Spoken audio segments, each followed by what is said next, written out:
Don't get too comfortable, Mr. Secretary. We start with the pledge, so you get up in a minute. Committee on Foreign Affairs will come to order. I'm going to ask that everybody rise and join me in reciting the Pledge of Allegiance, and please remain standing as we're going to also recognize the passing of our friend Jerry Connelly for a few moments after that as well. Please join me in the pledge. I pledge allegiance to the flag of the United States of America and to the republic for which it stands, one nation, under God, indivisible, with liberty and justice for all. Please remain standing. We're going to do a moment of silence in a moment. I just want to say, Jerry was my friend, and I was very sad to hear of his passing this morning. Jerry was a fierce fighter. We had a lot of fights on this dais together, and we had a lot of fights on the House floor between one another. And, I will certainly miss him. And I'd like to recognize my friend, Ranking Member Meeks, to say a few words as well. And then Representative Burchett is going to say a brief prayer as well. This is a sad day. Jerry Connelly wasn't a politician. He's the true essence of a word of a statesman. He loved this country. He loved this committee. He loved this Congress. He's a dear man that worked as president of the NATO PA and the cross-Atlantic relationship. He was sincere. He had this funny personality that he would make you laugh with what he talked about. He was a great American. He will be dearly missed on this committee, in this Congress, and in his district of Virginia. A true statesman, Jerry Connelly. May God bless his soul. Thank you, Ranking Member Meeks. Representative Burchett, you want to give that prayer? Dear Lord, thank you so much for the gift of Jerry Connelly. Lord, you know he and I didn't agree on much anything other than our friendship. He always had a kind word to say to me when I was down, and I tried to lift him up in his very brief but tragic illness. Please, Lord, bless his family, draw them close to you, and draw these members close to you as we mourn the passing of a dear, dear friend. And I pray these things in Jesus' name. Amen. Amen. Please be seated.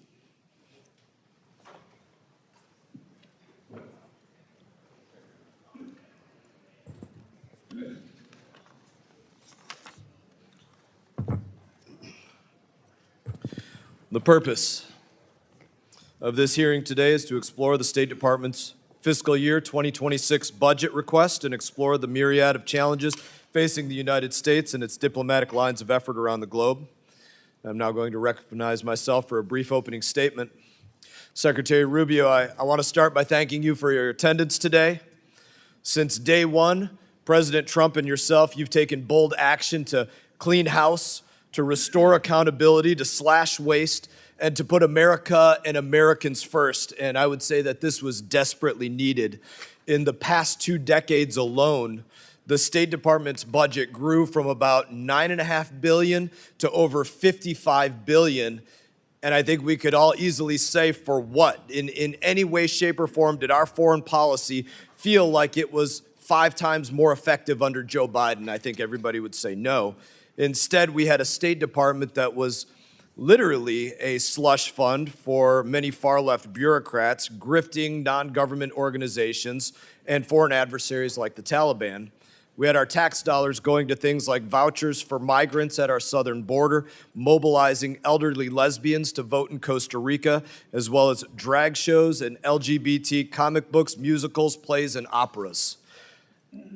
That stuff was not PEPFAR, to say the least. It didn't make America safer, it didn't make America stronger, it didn't bring other countries closer to us, and it didn't save lives.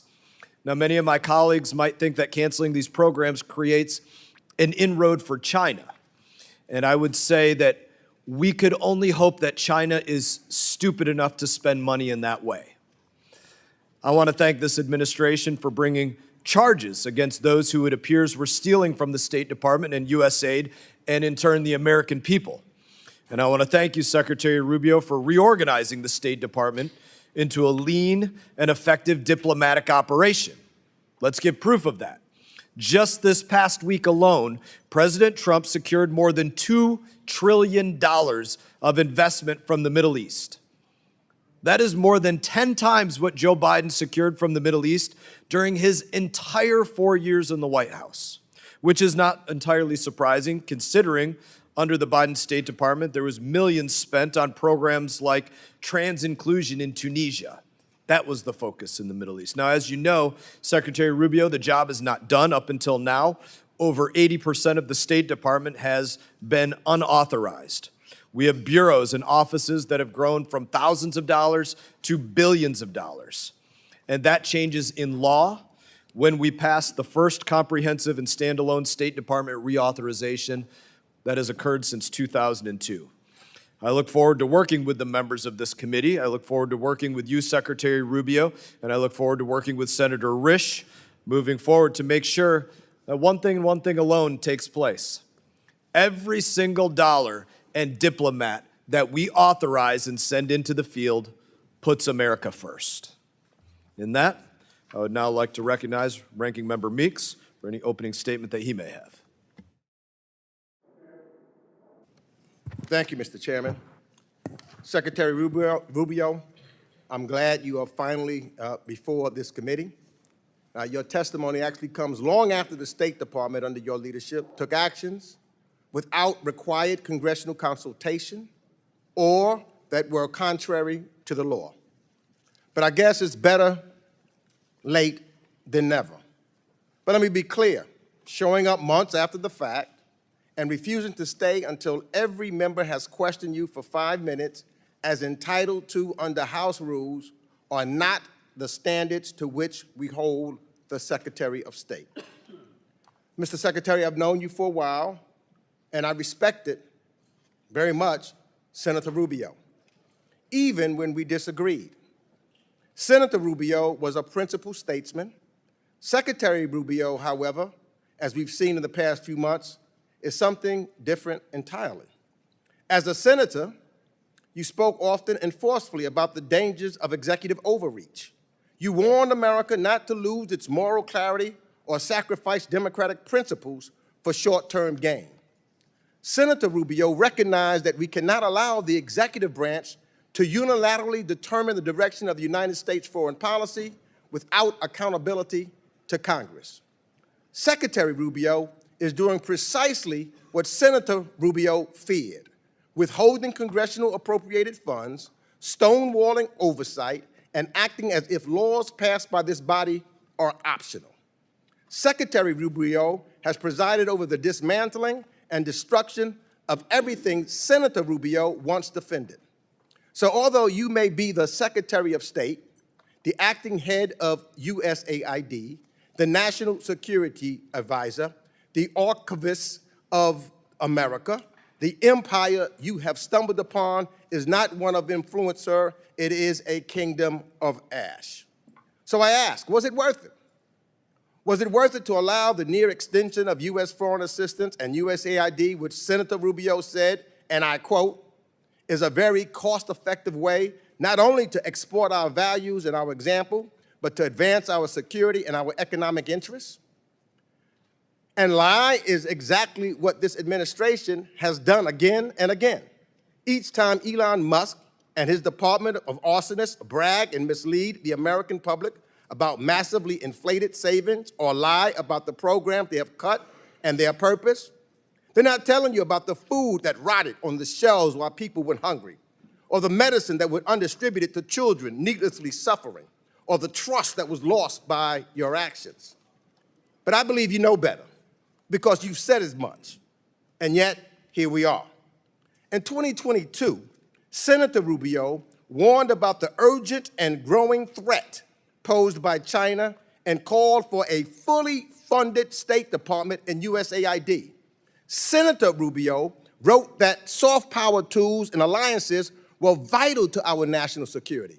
And today, Secretary Rubio is here to defend an 84% cut of the Foreign Affairs budget.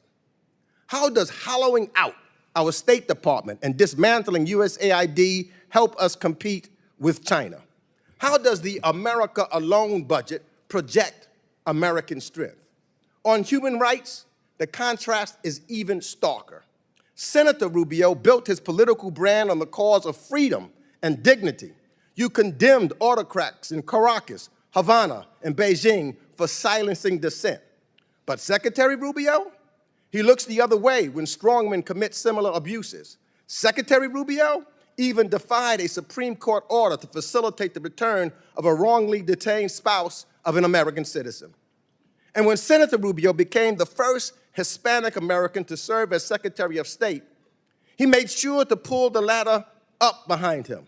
In the name of dismantling efforts to making hiring and promotion fair, as you call it, wokeness, you have unlawfully dismantled programs designed to address decades of historical exclusion. These are not political experiments. They were congressionally supported efforts rooted in bipartisan recognition that our diplomatic corps must reflect the diversity and the strength of the nation it represents abroad. These are initiatives that Senator Rubio supported. You replaced experienced career employees with ideologues and political loyalists. Under your watch, sir, America's diplomatic and development corps have suffered the greatest brain drain in history, and America has been weakened and made more isolated by the actions of an administration that has abandoned its allies, cozied up to dictators, and conducted a foreign policy driven not by interests of the American people, but in support of the personal enrichment of the president and his family. And with that, I yield back. I thank the ranking member for his opening statement. And I would also thank the 20 members of this committee who voted in the 2024 appropriations to make sure that the Secretary and the administration had the authority to reorganize the State Department. And other members of this committee are reminded that opening statements may be submitted for the record. We are pleased to have Secretary of State Marco Rubio before us today. Your full statements will be made a part of the record, and I'll ask you to keep your spoken remarks to 5 minutes in order to allow time for members' questions. And I now am proud to recognize Secretary Rubio for any opening statement that you may have. Thank you. I appreciate the opportunity to speak to you today. I'll try to stay under the 5 minutes, and so we can get time for questions here. So when I took this job, and I said this during my confirmation hearing, the most important thing we need to do is return American foreign policy to be centered on our national interests. For far too long, that had been lost as a concept of foreign policy. In essence, in many cases, oftentimes the U.S. engaged in the world on the basis of what was good for the global order or the international community and what like. And look, for about 30 years, that made a lot of sense until the end of the post-Cold War era.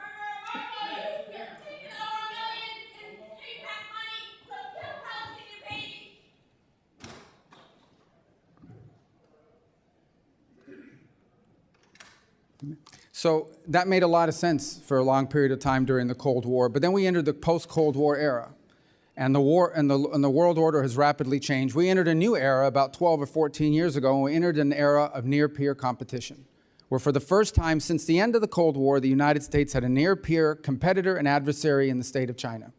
And we need to confront that, and our foreign policy needs to be geared around that and on the realities of this new world. And so what that means is we have to have a State Department that can deliver on a foreign policy that is rooted in the national interest of the United States. To defend the national interest of the United States requires us, number one, to make sure that every dollar we spend and every action we take has to have measurable outcomes that deliver for the American people. They have to either make our country safer, or they have to make our country stronger, or they have to help make our country more prosperous. It has to do at least one of those three things. And ideally, whether it's a program or a measure that we take, it should do all three of them. Now, what that means is that there are some great causes in the world. There really are. There are some great causes. There are some horrifying things that are happening on the planet. America cannot solve every single one of them. What we need to focus on is prioritizing our foreign policy to those areas that are in our national interest. Now, we will still remain the largest contributor of foreign aid and humanitarian assistance on this planet by far. The United States, even under the budget that's before you today, and the changes we have made, will still contribute more in foreign aid than the next 10 countries combined, than the entire OECD. The next closest country is not China, it's Germany, and it's way behind us, even now. But that foreign aid has to be geared towards our national interests. We need to design a State Department that delivers on that. Yes, we canceled a bunch of contracts in USAID. Some were stupid and outrageous. Others didn't serve the national interest, and others we kept. And we are folding it under the Department of State. And you know why? Because we want it to be part of the toolbox of foreign policy, not a standalone. It is not charity. Foreign aid is not charity. It is designed to further the national interest of the United States. So we will do humanitarian assistance. We will do food assistance. We will do developmental assistance. And we will do security assistance. But we will do it driven by our embassies and our regional bureaus. Because what those issues mean look very different in Guatemala than they may in Chad or in Kenya or in some other part of the world in the Indo-Pacific. And so one of the things that we have tried to do in our reorganization is drive power and influence on policymaking and decision-making to the regional bureaus and ultimately to our embassies. Our embassies, our ambassadors, are the front line of American foreign policy. The most important thing I do every single day is not read memos, it's read cables. Every night I get 10, 15 select cables from stations around the world, different embassies. The best ideas in that building come from the ground up from our embassies. Now, I want to tell you something else. Look, I did serve in the Senate for a long time, so this is a new job to me. When I got there, I'd get a memo. I still get these memos. I should have brought one today. In order for an idea to reach me, a decision to reach the Secretary of State, some of these things have to be checked off by 40 people, 40 boxes. And if any one of these people has a question, they can hold it up before the idea even ever gets to me. Now, that sounds like a crazy thing to begin with. We can't afford it in the 21st century. We have to be able to move very quickly. And a case in point is what happened last week. Syria, under a new authority, granted people with some checkered background, is on the verge of collapse potentially. And if it collapses, it will devolve into civil war. And civil war will mean that it will become a playground for ISIS and other jihadists, not to mention Iranian influence coming back in. So there's no guarantee that by outreach and working with the transitional authority in Syria, things are going to work out. It may work out, it may not work out. But if we don't reach out and try, it's guaranteed to not work out. And so we had to move very quickly to action that. If we had not done sanctions relief last week, and now the EU has followed suit, then our partners in the region could not have provided donor dollars so that transitional authority could try to stabilize its governance of the country. That place could have collapsed within weeks and become an ISIS playground once again. There is no way that a traditional system could have delivered on that. It would have gone to the interagency. It would have gone to 6 to 9 months of debate. Any individual could have held it up with an information hold, and we never would have acted. We can't afford it. The world moves too quickly. And so we need to drive policy from the ground up, from our embassies and our regional bureaus, and that's what we're doing. And that's what we're doing. On the last point I would make about foreign aid has to be part of our portfolio, part of what we do, and it has to be consistent with our agenda in any region of the world or any country. And oftentimes you will find, and maybe some of you have found when you travel, you go talk to an ambassador and they will tell you what USAID was pushing and what they are pushing in the country are not just different, they're in contradiction. And in many cases, USAID programs were undermining the mission of the embassy. That's a fact, and I heard that over and over again. I've heard it in the Caribbean basin, and I've heard it in other parts of the world. I am not the first Secretary of State that wanted USAID and foreign aid to be under the Department of State. I'm just the first that's been able to do it. And I'm glad we've done it, and it will deliver better foreign policy and, frankly, more accountability and more oversight opportunities for your committee down the road. Thank you. Thank you, Mr. Secretary. And I'd love to see that tree of 40 people who in the last administration signed off on things like a transgender job fair in Bangladesh for $800,000. I'd love to see that list. I'm going to defer my questions till the end, if there's time for that. And I'm going to begin by recognizing Representative McCall of Texas. Thank you, Mr. Chairman. Let me express my deep sympathy to the family of Jerry Connelly. He's a dear friend of mine. I will miss him dearly, and the Irish twinkle in his eye. Mr. Secretary, thanks for being here today. Under the last 4 years under President Biden, the world is on fire now. From the debacle, the evacuation, poorly executed from Afghanistan, which then led, I believe, to Putin's invasion of Ukraine, the largest land invasion since World War II in Europe, to the Middle East on fire now, October 7th. I commend you for trying to seek peace in these hot spots, including the Indo-Pacific, which probably presents the greatest threat. I would be clear-eyed with Mr. Putin. I personally don't think he's negotiating in good faith. The Ayatollah cannot be trusted. In fact, it was recently reported that they got their proxy Hamas to invade Israel on October the 7th to derail the normalization talks between Israel and Saudi Arabia. Let me go to the 1961 Foreign Assistance Act. It was initially created to counter the rise of the Soviet Union. Today, I believe it should be used to counter the influence of Communist China around the globe. And that's a core mission I know you support, as do I. When I was chairman of this committee, I put holds on the programs the current chairman's talking about, that being the drag shows in Ecuador to grants to advance atheism in Nepal. These are not in the interest of the United States or our national security interests. So I think we need to return these agencies and programs to their core mission. I believe that you're trying to do that by bringing them under your supervision at the State Department. It's not a new idea. Madeleine Albright tried to do that many years ago. And I do think under your supervision that we'll have transparency and accountability with the foreign assistance programs. We are engaged in a reauthorization of the State Department. Sir, can you tell me how this would assist you with respect to reorganization of these important agencies under your department? Well, I think the key to reorganization, and by the way, we never did it in all the years that I was in the Senate either. It never happened. It needs to happen. We want it to happen. As you know, in our reorganization, we didn't touch any of the statutory offices because we can't. But there's two advantages to it, or three advantages. The first is it becomes permanent. We can create an organizational structure that becomes enduring, especially if it's one that we believe in. Second, I think that it will help us with the input and ideas. Look, we notified, it wasn't intended, we provided the initial preliminary indication to Congress. We've been taking input, including from many on the minority. And some of those are going to be reflected when we put out our final approach that we want to take. But ultimately, we would love to work with the committee to find ways to improve on the streamlining. By the way, we're also taking input from inside our building. Some of the ideas in our reorg, many of the ideas from our reorg, came from inside the State Department, from career officials, including some that are still providing input for us and sort of how to structure it. But I think the advantage of doing it statutorily is that it becomes enduring and permanent and provides certainty in the days to come. Otherwise, it can change over time and continue to bloat and expand to levels that it got to. It was an unreadable org chart. The org chart that I showed, the initial org chart that I inherited was just the top line. Within each one of those boxes, there were multiple boxes, some of them duplicative, redundant. Many cases, no one could even tell us what they were doing because it's easy to grow. It's much harder to reorganize and to streamline activity, and that's what we want to do. Well, it's a very noble effort. With my 1 minute remaining, I authorized the Remain in Mexico program in this committee. I commend the administration. Within a matter of months, have restored order to the border, taken chaos and turned it into a safe border. I mean, the crossings have gone down 95%. There's no longer catch and release.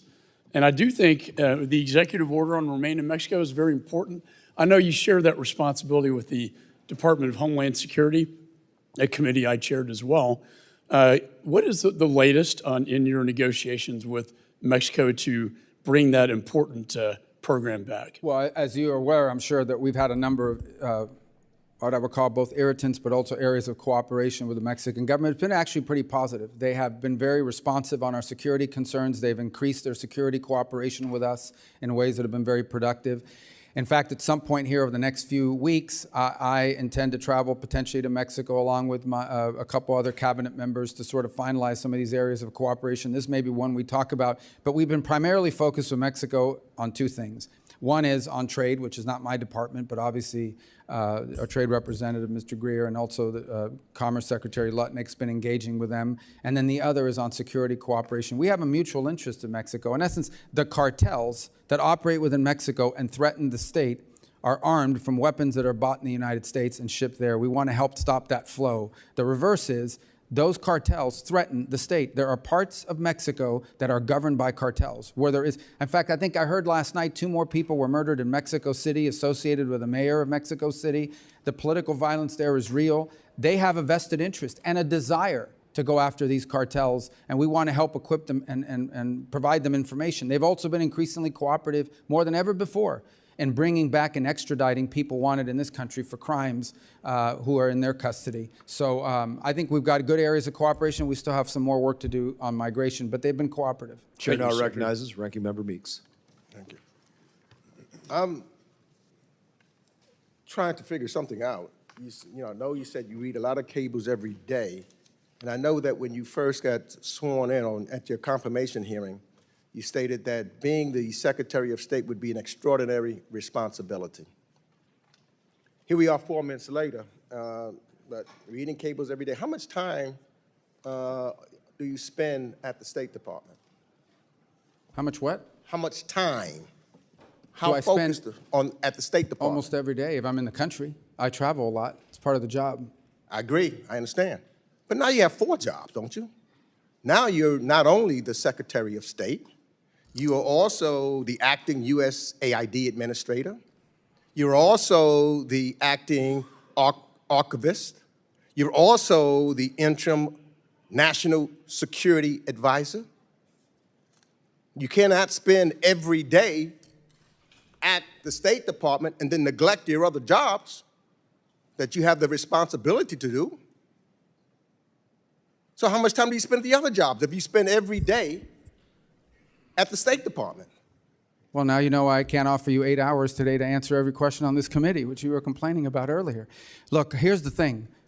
All those jobs are being done. USAID largely has been but the folded jobs, into... Do you want my answer? Do you want to... No, I just want to know this. Did you anticipate or did you want, when you were sworn in to be the Secretary of State, do you want to have the jobs of USAID administrator? No, I did not apply for those jobs. Did not but apply I for was them. asked to serve in those roles, and I'm happy to do it. The archives are doing great.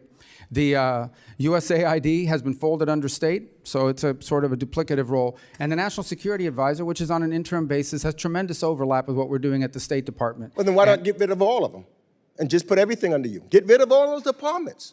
If it's not crucial to have someone every day at the as a National Security Advisor, you folded in USAID, you saying the archives is fine, get rid of them. Wouldn't that be then waste?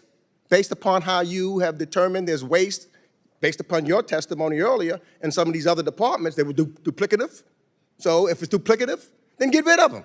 Well, you would have to pass a law to do that if you want to combine those 4 offices in your reorg. Well, look, that hasn't stopped you in the past because the law requires you to consult with Congress on any proposed reorganization of USAID or the State Department. That hasn't happened. I agree. It should be the Congress's responsibility. Your staff claimed, quote, that you've extensively consulted Congress on your plan to fold USAID into state. But that did not happen. All we members have gotten was 1 hour of a meeting with Pete Morocco, who you later fired and who couldn't answer our most basic questions about the aid freeze. And you've ignored thus far. That's why I want to know about you've ignored nearly 20 letters from this committee seeking information about who, since you took office, as well as, not, we spoke one time, but not consulting this committee at all. I don't call that extensive consultation. So you're right. Things that you've done should be in collaboration with the United States Congress. But surely the USAID and all of these other things was not, Congress was not consulted one time. Senator Rubio would have demanded it. Well, we've complied with every part of the law. Every single part of the law has been complied with, including, you, for example, have written us 16 letters. You've been briefed on 7 of them. Some of them we couldn't answer, and we told you why we couldn't answer, because they were subject to litigation. 4, you've gotten answers in writing, and 5 we've gotten just in the last few days. Well, 16 letters. I've been there 17 weeks. You write me a letter a week. I'm going to yield my last 48 seconds to Representative Johnson. Thank you, Mr. Chairman. Secretary Rubio, thank you for being here. Corruption is determined by our democracy, is detrimental to our democracy, and the Trump administration has moved swiftly to scale back, reverse, and dismantle various guardrails that protect Americans from corruption. We have now a plane that he's accepting by a foreign government. His family's doing business deals with a foreign government. And your office has authorized Elon Musk company Starlink to do business in at least 5 African countries and many, many others. My question is, with the dismantling of the enforcement of the Foreign Corrupt Practices Act and many other things, what efforts are you doing as Secretary of State to make sure that our government is free from improper foreign influence over our policy? I mean, the examples you've given, Starlink's all over the world. There isn't a country in the world now that doesn't have Starlink for the most part. They have Starlink in Syria. We certainly didn't help them land that deal, but they've got Starlink's a global company that's present everywhere and continues to grow because they provide a very unique service no one else provides. I'm not aware of any plane that's been given. I know the media reports about it. I know that the Air Force One that's scheduled to be delivered is like 5 years off balance. So they went to Boeing, and this is the extent of what I know about this plane. I've never seen it. They went to Boeing and said, are there any planes that fit the bill? Boeing produced a list of planes that they'd sold over the last few years. One of them happened to be a Qatar. You'd have to ask the Department of Defense because that would go to the Air Force. That would not come to the State Department. Beyond that, look, we're involved in helping businesses expand all over the world. There isn't a single day that we aren't involved in helping an American company gain access to a market, and we'll continue to do so. As far as people involved in our government that are doing that, I'm not aware of anyone on the cabinet or in the president's White House that's using the State Department to expand their personal portfolio. And if there are, we wouldn't help them do that. But no one's ever asked us to do that. So I think we're following the law with regards to what we're doing to prevent corruption. So is the answer to Chair my- recognizes Representative Smith from New Jersey. Thank you very much, Mr. Chairman. First of all, it was an honor, Mr. Secretary, to serve with you as co-chair of the China Commission. We did so much together. I want to thank you for that leadership. It was extraordinary.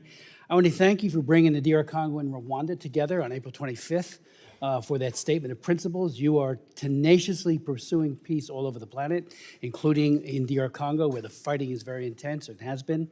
And of course, tomorrow I have a big hearing on Sudan, and I know you're trying to do everything you can to try to mitigate the horrific violence that is occurring there. Let me just ask you a couple of questions, if I could. I had a hearing on Aliyev and Azerbaijan on the Tom Lantos Commission, and it's very clear that after the genocide committed by Aliyev against the Armenians, that there are many, many political prisoners and POWs being held. I would just encourage you to do whatever you can to get those men and women released, at least 300. I met with Aliyev twice in Baku. He's a dictator. I know we work with dictators and we have to have at least some kind of conversation with them, but release those prisoners. They're being maltreated and horribly mistreated by Aliyev, so I would ask for that. Secondly, you and I have worked on issues like forced organ harvesting. You and Tom Cotton were the prime sponsors of a bill on the Senate side.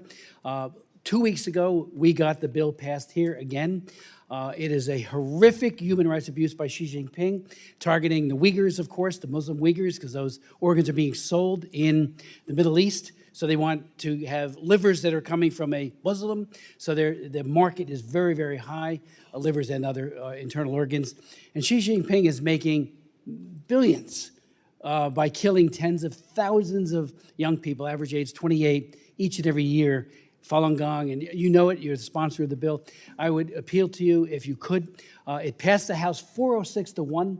If we could get it out of the Senate, it would hopefully clamp down on this egregious human rights abuse in China.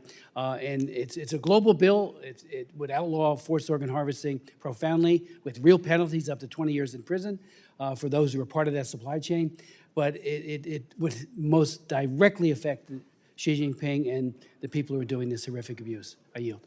Thank you, and I appreciate that. On obviously the organ harvesting, China plays a concerning role in that regard, and we would obviously be helpful in any way we can in helping you pass that in the Senate, certainly putting a good word for it and the like. But it's not limited to China, unfortunately. There are other parts of the world where we're now seeing that, and there are places where we're trying to verify, but we hear reports of that. And that's something that's need to be called out as well. As far as Azerbaijan is concerned, our core focus has been on trying to establish a peace between Azerbaijan and Armenia.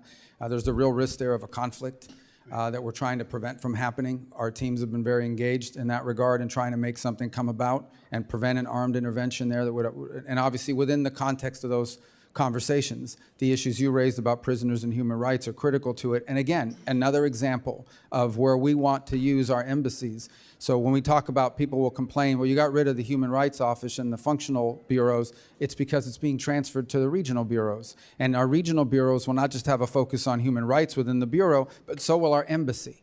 And so that is the human rights issue with regards to Azerbaijan, and so that is what our embassy will be focused on pushing. It's different from what the human rights issue might be in another part of the world, but we think it's important to have people on the front line prioritizing these issues as part of our holistic approach. You've outlined it correctly. We do want to have, we may not agree with the system of government, we may wish it were different, but the truth of the matter is that we have to deal with countries in many cases that perhaps don't have ideal models, but we have to deal with them in our national interest, and we need to balance all of these things together, our national interest and diplomacy, without surrendering and finding opportunities to further interests such as human rights. And Azerbaijan provides us an opportunity to do that in the context of the broader peace that we're trying to establish there.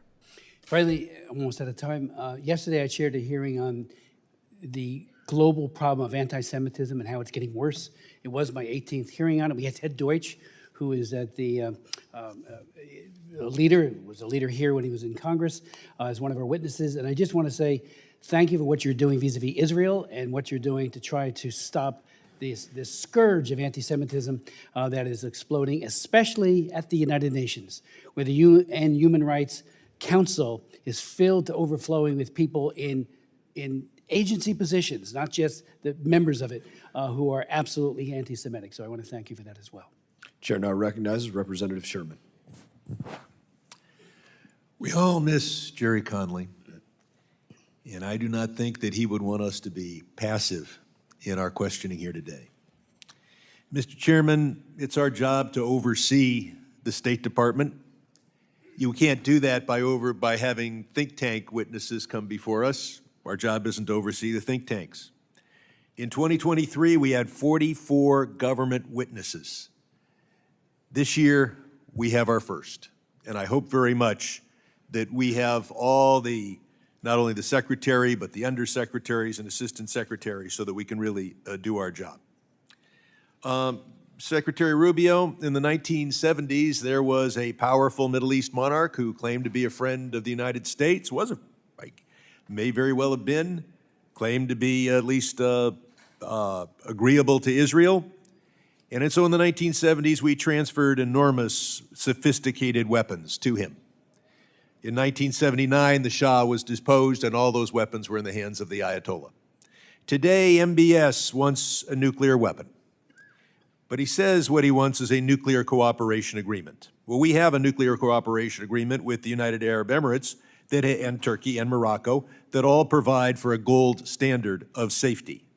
Can you assure us that you will not enter into a nuclear cooperation agreement with Saudi Arabia that does not have that same gold standard of security to make sure they're not building a nuclear weapon? Well, first I will tell you that there has been no conversation about entering into one. For example, during the recent trip. Can you, I've got limited time. So here's the thing. I can Sir, tell you. either give me a yes, give me a no. Well, I'm going let to me give go you on. my answer if you want my answer. I want a yes this is not or a game no. show. Reclaiming my time.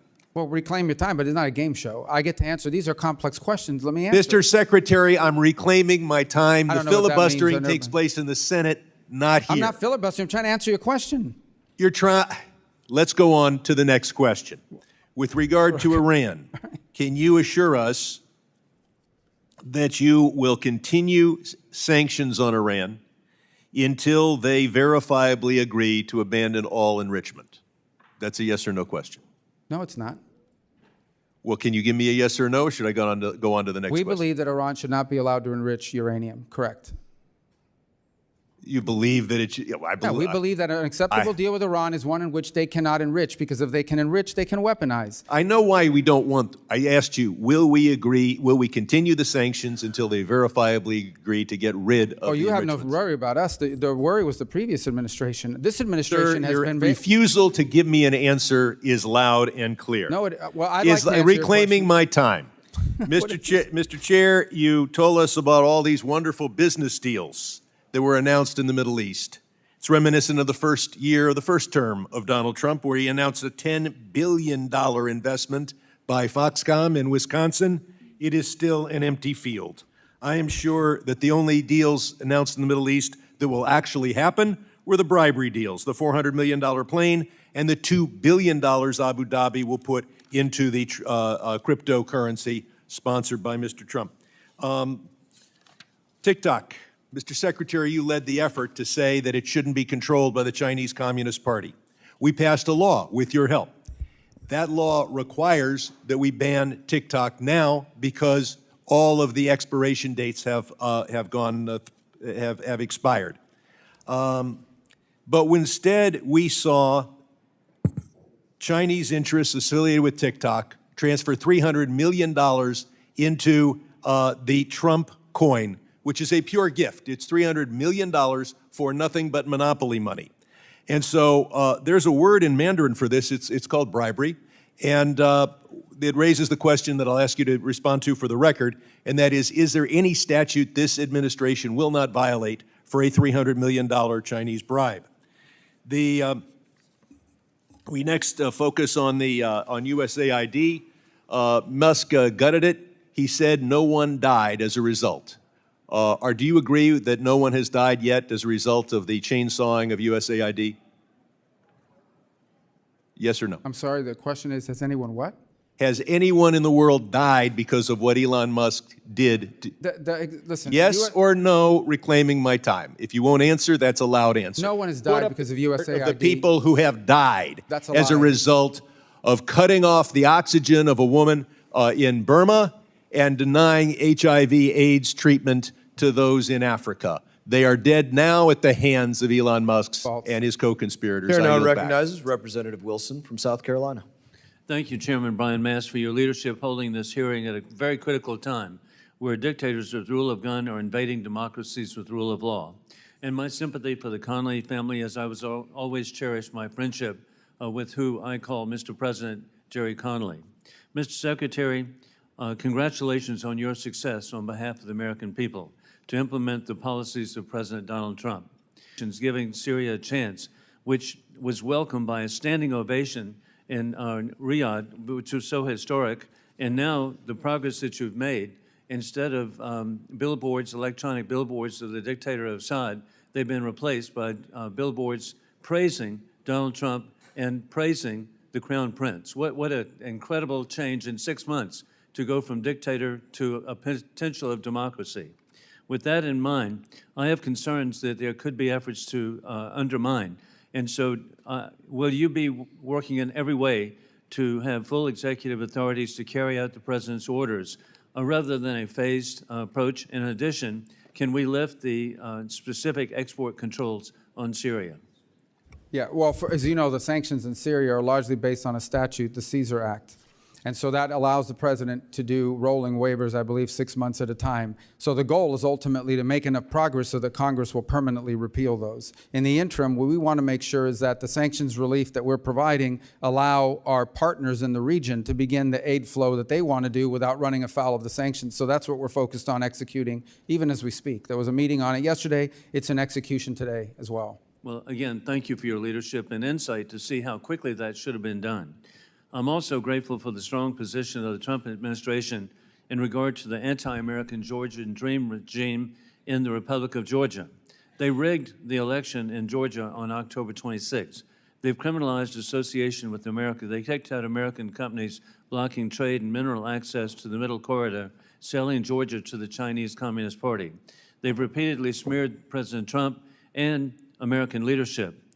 With that in mind, I'm really grateful that actually with the Rondelli Foundation, there's been a report just released indicating the control by the Chinese Communist Party now in the Republic of Georgia, and I'd like to provide this for the record. Additionally, for 200 consecutive days, freedom-loving Georgians have heroically taken to the street, embracing themselves in American flags and carrying posters of the president. Under your leadership, what will be done to help the State Department impose real cost on the anti-American Georgian dream on behalf of the people of Georgia? Well, going back to what I've said earlier in my opening statement, the goal of the United States is our national interests. So we would look at that and say, is it our national interest to have an anti-American government governing an important part of the world? And if not, we'll take appropriate actions to impose costs on that government. That's currently under review, and we're looking for options and additional options. I have no announcement today specifically on what we plan to do yet, but I can tell you that that is something that's being discussed. And again, a great example of why we're going to look to our regional bureaus and our local office on the ground there to provide us guidance as to what are the measures that the government, the anti-American government, would be most responsive to. And it's so refreshing to get your response. And additionally, another issue is Kurdistan, the regional government of Iraq. And they have recently signed an agreement with American oil companies for the exploration and for the development of the oil capabilities, billions of dollars in northern Iraq. But sadly, the regime in Tehran has impacted Baghdad and is actually controlling the actions of Baghdad. And so Iran is intruding and trying to stop the agreements. What is being done to promote freedom for the ability of Kurdistan to, and regional government to really support the people of Iraq? Well, too? we first have made clear the linchpin of our approach towards Iraq is that autonomy that the Kurdish population has in that part of the country, and part of that is allowing them the economic lifeline that allows them to prosper and succeed. The Iraqi officials have expressed an interest in a closer, better relationship with the United States, and we've explained to them that the core to that is respect for the companies that are operating from in that country, from our country operating within Iraq. Also, respect, as I said, for the autonomy of the Kurds. And third is the Iranian influence. And the Iranian influence there has continued to grow, unfortunately, in some sectors of their elected government, and poses a grave danger to the United States, including in the form of pro-Iran Shia militias, who have in the past struck against the United States and have expressed interest in doing so again in the future. That's unacceptable, and that has to be addressed. Congratulations on your success. I yield back. Chair now recognizes Representative Keating. Thank you, Mr. Chairman. I will miss my seatmate, Jerry Connelly. He loved sitting here, and we loved him. Secretary, in 1944, my uncle, James Arthur Keating, was serving in France, and as soldiers, his fellow soldiers were dying around him, he wrote a letter back in combat, back home, about the cost of human sacrifice and whether it was worthwhile to defend a piece of mud on the earth. Only a week after that letter, he answered that question while carrying lead in himself, as one of the people in his command was exposed and injured. He was wounded himself carrying lead and crawled out there, brought him back to safety, saved his life, and as he was going for another person, was machine gunned to death himself and killed in action. 400,000 other American families gave the same sacrifice, but the peace and prosperity that came forward the world has never seen. It's a transatlantic alliance where our allies sacrificed their young men and women when America was attacked in 9/11, and economically, they're a $1.6 trillion trading partner with us with 16 million jobs on both sides of the continent. So my questions today are looking for clarity on where we stand with our allies and partners for more than 80 years, because they're expressing their doubts. They're expressing their doubts publicly. They've expressed it to me privately. So as the face of our country, as the lead foreign policy representative in the United States, I'm just looking for this clarity. So first, simply answer this question, if you will. Is Russia the aggressor in this Ukraine war? Yeah, Russia invaded Ukraine. So they are the aggressor in this war, correct? They invaded them, yes. Well, thank you, sir, because it's important to get this clarity, because President Donald Trump said it was Ukraine that started this war, and our allies have the right to know this. Secondly, the person we're negotiating with, Vladimir Putin, is he a war criminal? Well, I think you can look at instances that have happened there and certainly characterize them as war crimes, but our intent is to end the war. Is he a war criminal? We can't end the war without talking to No, Mr. Putin. that's pretty simple. Is he a war criminal? Well, that's this man we're negotiating with, Vladimir Putin. Is he a war criminal? That's not tough. But what? I'm trying to answer your question by telling you that we're trying to end the war here. Go ahead. No, You're it's not a equivocating. simple answer. You are equivocating, sir. Just answer the question. I'm answering your question, and the answer is that war crimes have been committed, no doubt. And who's responsible for that? There will be time and place for that accountability. But right now, the job is to end the war. So you won't answer If we don't the end question. the war, people are going to get Reclaiming killed. my time, sir. Let me go on. Because I don't understand this. Because you're sitting in front of us now as Secretary of State.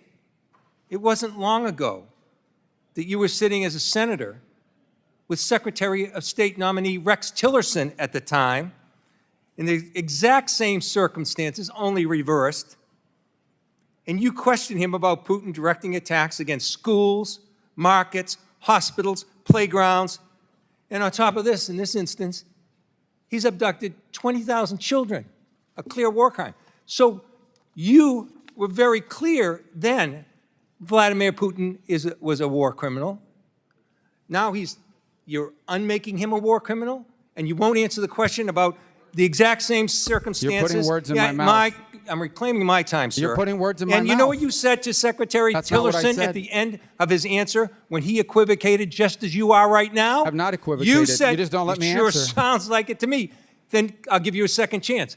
Is Vladimir never gave me a Putin first a war chance. criminal?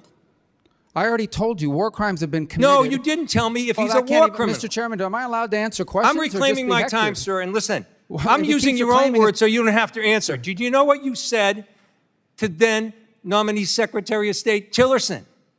You said you were very discouraged in his inability to accept that Putin was indeed a war criminal. Your words, we don't need any more. You're inconsistent. The third question I have, sir, is this. I answered your question. You just don't let You me answer. did not answer the question about Putin's Well, you war keep criminal reclaiming your conduct time. in Ukraine. You ask me a question, then you reclaim your time. So how can I answer You the answered question? it. Listen, let me go forward with this. 3 questions. And I'm Or are you being gonna pretty reclaim clear to time you. on those too? I'm giving you a chance to answer. Give me a chance to ask the question. Here it is. So there's a concern among these allies that we've had, our closest allies, about the one-sidedness of the negotiations with Russia and Ukraine. Gentleman's Regular time has order. expired. Secretary Rubio, if you'd like to respond, by all means. Can go I ahead. reclaim my time for a few seconds? Thank you. Number one, crimes have been committed in the war on Ukraine, and there will be accountability for that. But our goal right now is to end that war, because let me tell you, every single day that war goes on, more people are killed, more people are maimed, and frankly, more war crimes are being committed every day that the war lasts. Number one. Number two, I don't know how European allies could say that. I talk to European allies literally every single day. I see or talk to the foreign minister of the UK and France and Germany more than I see or talk to Mr. my own kids in some days. Chairman, So these are all I'm false reclaiming my Keating's not time now. You have no time. Because You're not you've given him recognized, Mr. time, Keating. and I ask unanimous Not recognized, consent. Mr. Keating. Chairman, You're not I'm recognized. asking for unanimous consent to Mr. put in the Keating, record. you're not recognized. The I Secretary am is speaking. asking unanimous consent to put in the record Mr. Keating, you're not the recognized. op-ed. Oh, so you're not going to recognize, Mr. Chairman? Not Point of order. recognized in this Anyone moment. that asks unanimous consent to put in for the record a document, Keating, you're not allowing you that? are not recognized right now. Your time expired. You might have a minute and a few. Mr. Secretary, please continue. The last point is, our goal is to end this war. We have to be able to talk to both Point of sides order, in order Mr. to do it. Chairman. In order to be, we have to end this My conflict. time is answered. His time answering my question ended too. It's the next person's time. That's the rules in this committee. Mr. When you Secretary, won't even please let continue. a person enter into the record something from our ambassador till recently from Ukraine, Ambassador Brink, Mr. who Keating resigned should- because of the conduct Keating, of you this should keep a better administration eye of the clock after right in front 30 of you. years of service, sir. You should keep a better eye of the clock in front of you. Your time expired. Continue. Our goal is to end this war so more people don't die. And by the way, we want all those kids returned back to their homes that were kidnapped from their parents. We just want people to stop dying. Every day this war goes on, people die, things are destroyed, and lives are ruined. And we want it to stop. Thank you, Secretary Rubio. Did you have something you want to submit for unanimous consent? Thank you, Mr. Chairman. Now would be your opportunity. Thank you, sir. I want to submit for the record an op-ed by Ambassador Brink from Ukraine, the regional ambassador that was close until recently, 30 years of service of Democrat presidents and So Republican ordered. ones.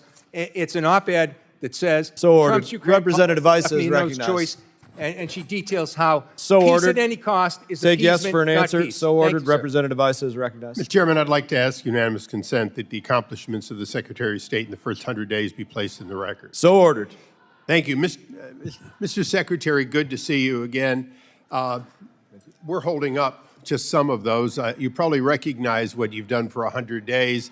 It is absolutely amazing that you've done all of that. And as you said in your opening statement, it's our job in reauthorization to make many of them permanent. I share with you the fact that for decades, the division of USAID, sometimes in the embassy, sometimes out, coordinating sometimes, often not, populated by people who left state to go to aid, but then weren't treated the same. All of that had to end, and I really appreciate your doing it, and I look forward to making that permanent. I want to just ask you a few questions, and some of them go to the previous questioner. Is Vladimir Putin the undeniable head of a country that has as many, basically, ability to bomb us into oblivion with nukes as any other country on Earth?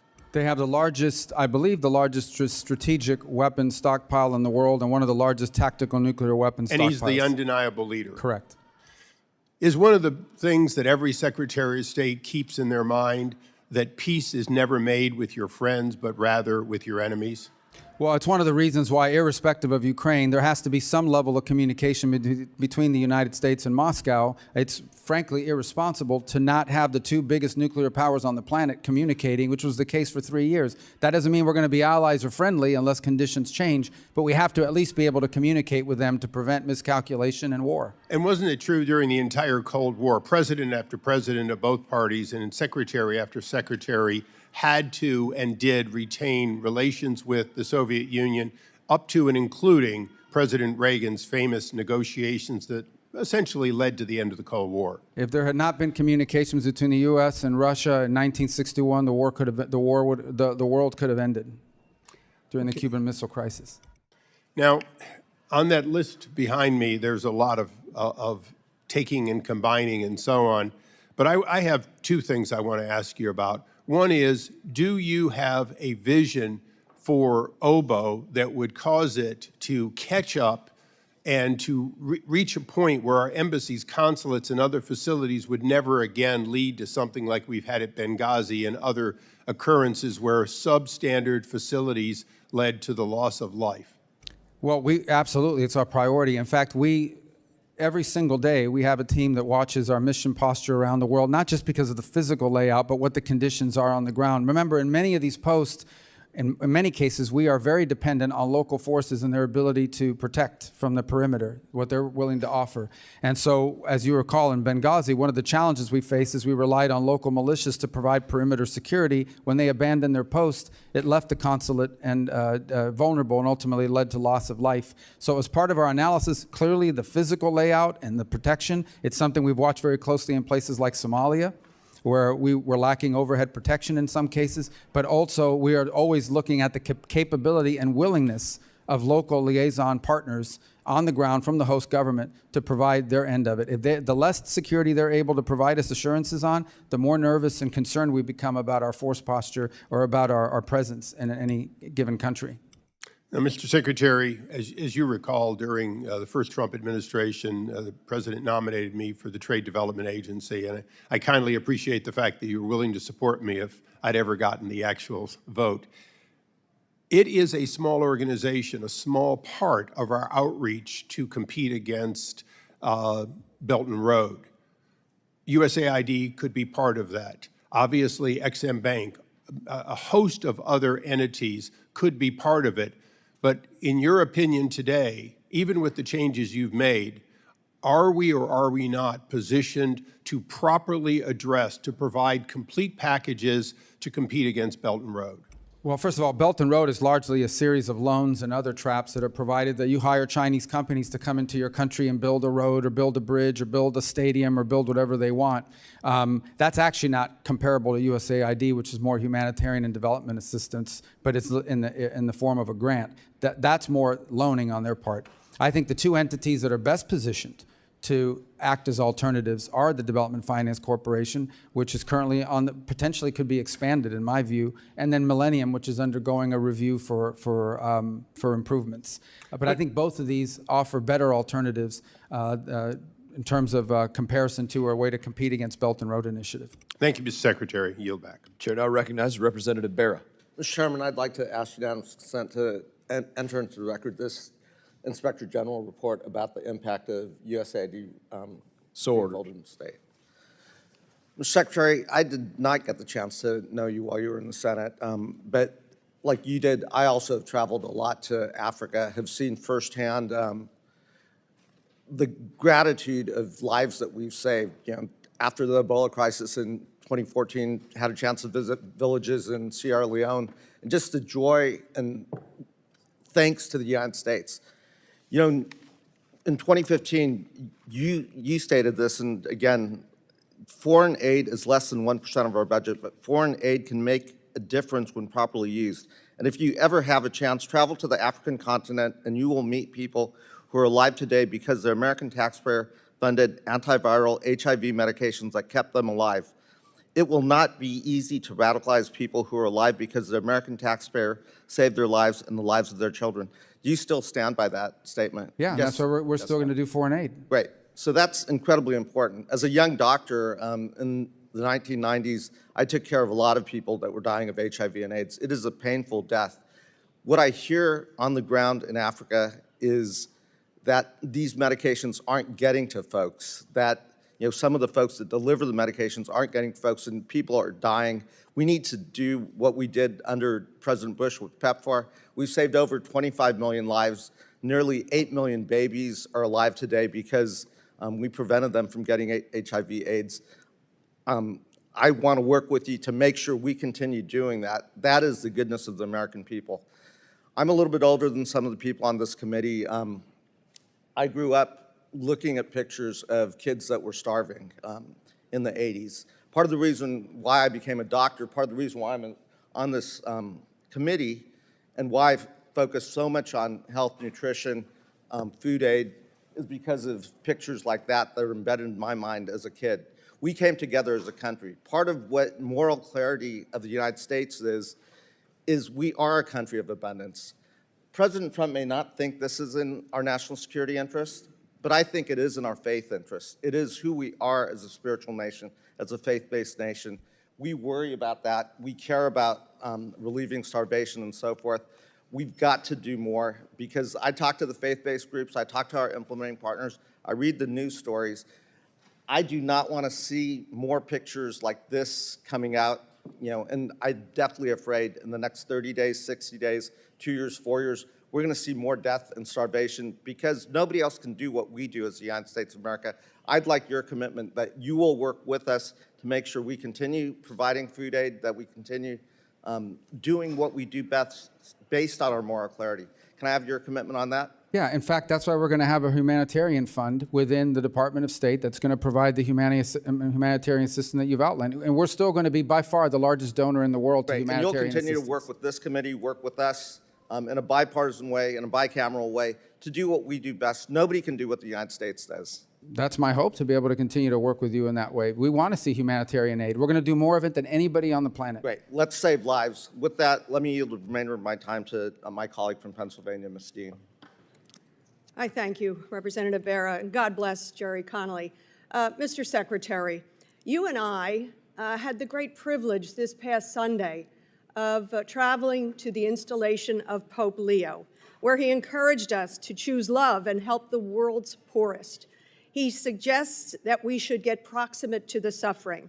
If I were to tell you, Mr. Secretary, that outside that door was a 3-year-old little girl starving, like that photograph, ribs protruding, weak, unable to speak, what would you do? Whatever anybody would do, we would try to help her. I agree. I would too. And that's what we do more than anybody in the world. Anybody would do that. We would go out that door and help that little child. It's your humanity that calls you to do that, to save a single life. Mr. Secretary, Gaza is starving.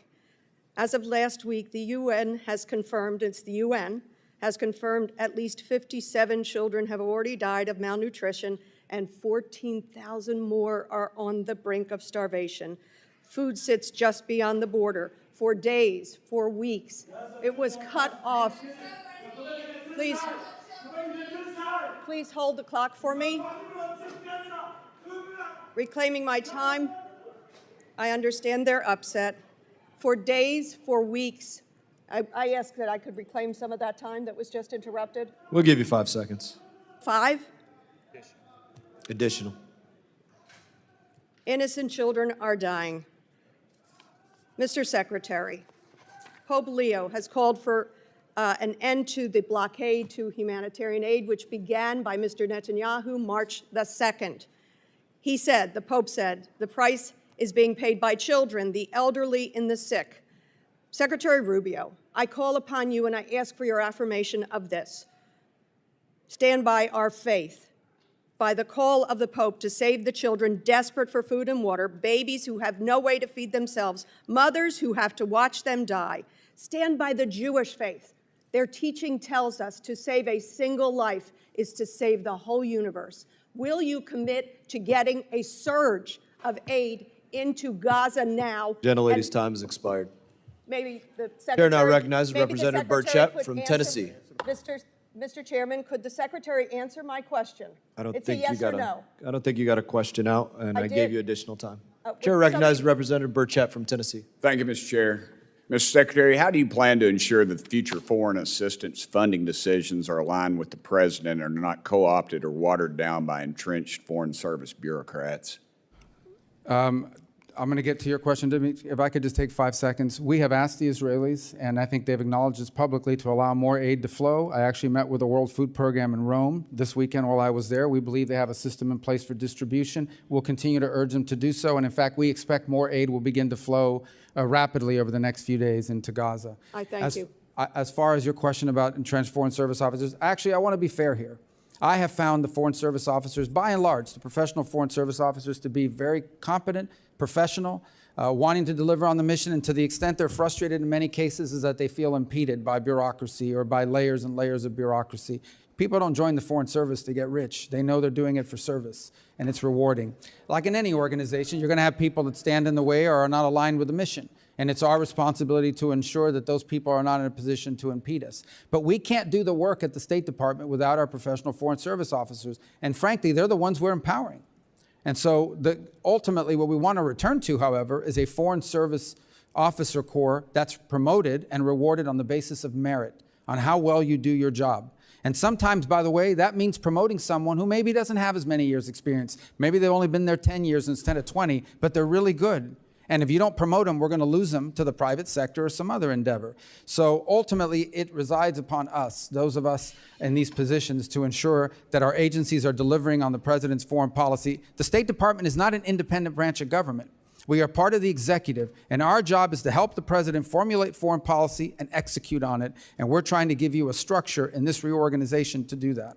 You could have just said, put the best player in, Coach. That would have covered it, and I appreciate your answer, brother. Moving on, will the State Department classify the Taliban as a foreign terrorist organization? Well, I believe that classification is now once again under review. As you know, we've had some success over the last few weeks in getting some Americans that were detained released.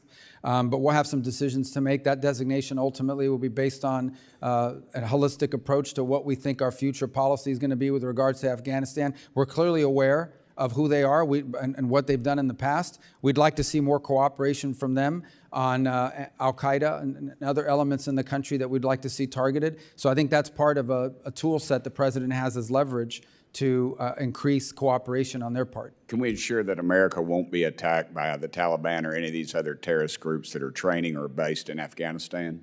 Well, that's what we need to ensure every single day. And obviously, DOD holds that primary responsibility. And there's a reason why we don't have a diplomatic presence in Afghanistan, is because we do not feel at this point like we could appropriately secure our personnel. But the President is keenly aware of the situation there. He was very involved in negotiating in his first presidency for a deal that kept Americans safe. And I think he's interested in arriving at one again to ensure Afghanistan never becomes a launch pad for external operations against Americans anywhere in the world, especially the homeland.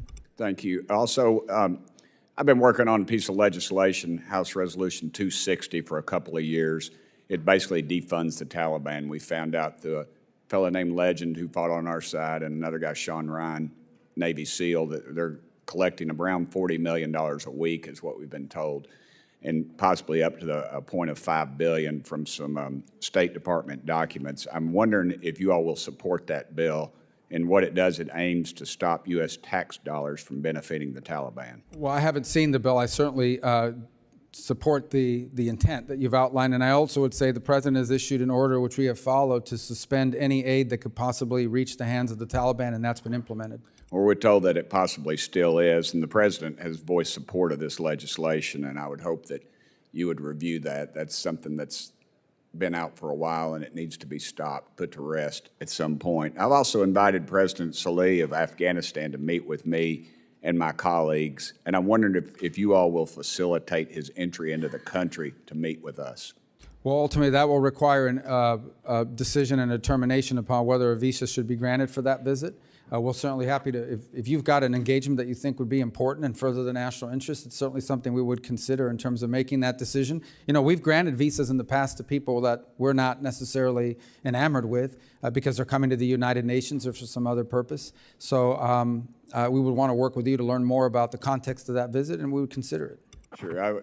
I would remind you and this body and the folks that are listening and watching this that $40 million may not be a whole heck of a lot to people in Washington, D.C., but I can assure you in East Tennessee that is a whole lot of money that we are probably providing our enemies every dadgum week. And I'd appreciate y'all's assistance with that. Y'all been great. You've accepted our... expired. Okay.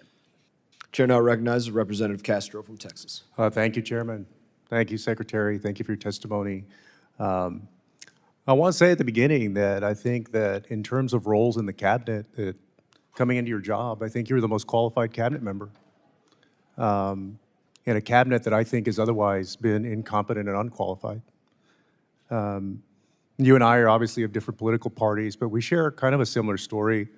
My grandmother, Victoria Castro, came to this country when she was 6 or 7 years old as an orphan, because both her parents had died after the Mexican Revolution, and the closest relatives that could take her in were not in Mexico. They were in San Antonio. And when my grandmother came to Eagle Pass, Texas, the manifest that allowed her to come, there was a question that was asked on that document. And the question said, purpose for visit. And her relatives that were bringing her, they wrote in to live, that she was coming to live. You have an incredible family story of your parents and your grandfather coming from Cuba in the 1950s and maybe early 1960s, and a similar background of helping you and your siblings pursue their American dreams, just like my grandmother did for my mom and for us.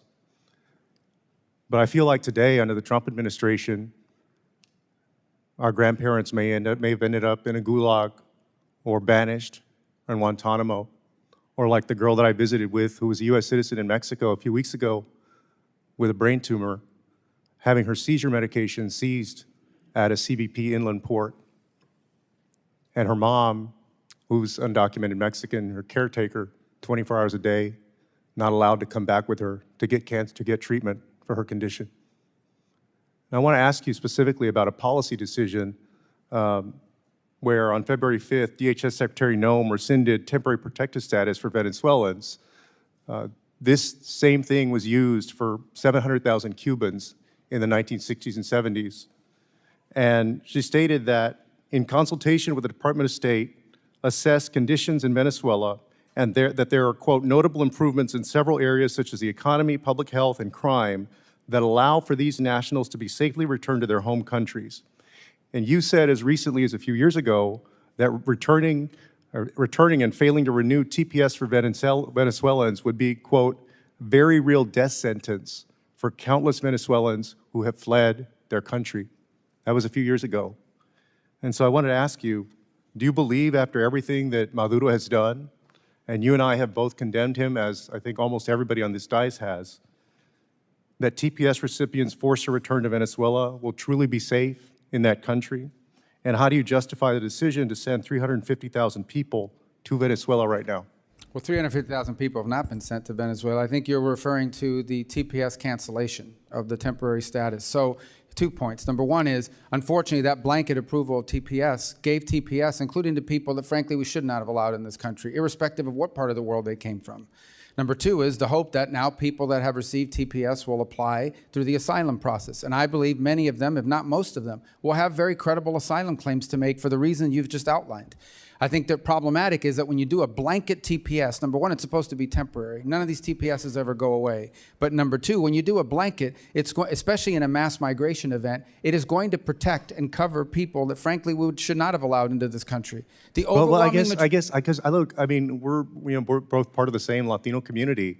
You're not saying that all 350,000 people were gang members, are you? Of course not. The majority are not. But if 1,000 of them are, we got a big problem. Well, yeah, but so because there is a very small group who are criminals, just like any group of Americans, You're saying that none of them get any due process? They're just automatically expelled? No, like they no have a right review, to- no nothing for any of their cases? Well, again, it's not my department. We don't do asylum claims, but I Oh, can but tell she you they said can she apply for consulted asylum. with you. She said that it was her decision and your decision, and a few years ago you said it was a death sentence. Yeah, but the problem is the previous administration did a terrible job of vetting applicants for TPS. They just blanket approved it. They So did now- things that have been done in other administrations before. But never in this Republican and mass migration Democrat. event. Look, the bottom line is, of course, the overwhelming majority of them are not gang members, and they will be able to apply for asylum, and they have a very credible claim. I have but to there yield. are some that are, and I have they to need yield be my removed from our remaining country. time. I got it. I got to yield my remaining time to Congresswoman Kamlager-Dove. Thank you for that, Rep. Castro. I have a quick question. The World Cup and the Olympics are being hosted in both red and in blue districts across this country, but they are not going to be successful unless we get visas to all of the folks that are participating. This is a bipartisan priority. I just sent a letter to you along with Representative Kim and 50 other colleagues. I am glad that the President has directed this administration to make this a success. In that spirit of cooperation, are you committing to working with me to ensuring that these games are a success and that we're getting visas to those who need it? 100%. Thank you. Chair now recognizes Representative Perry. Thank you, Mr. Chairman. Mr. Secretary, great to see you. Thanks for being here. I want to talk to you about the United Nations Relief and Workers Agency.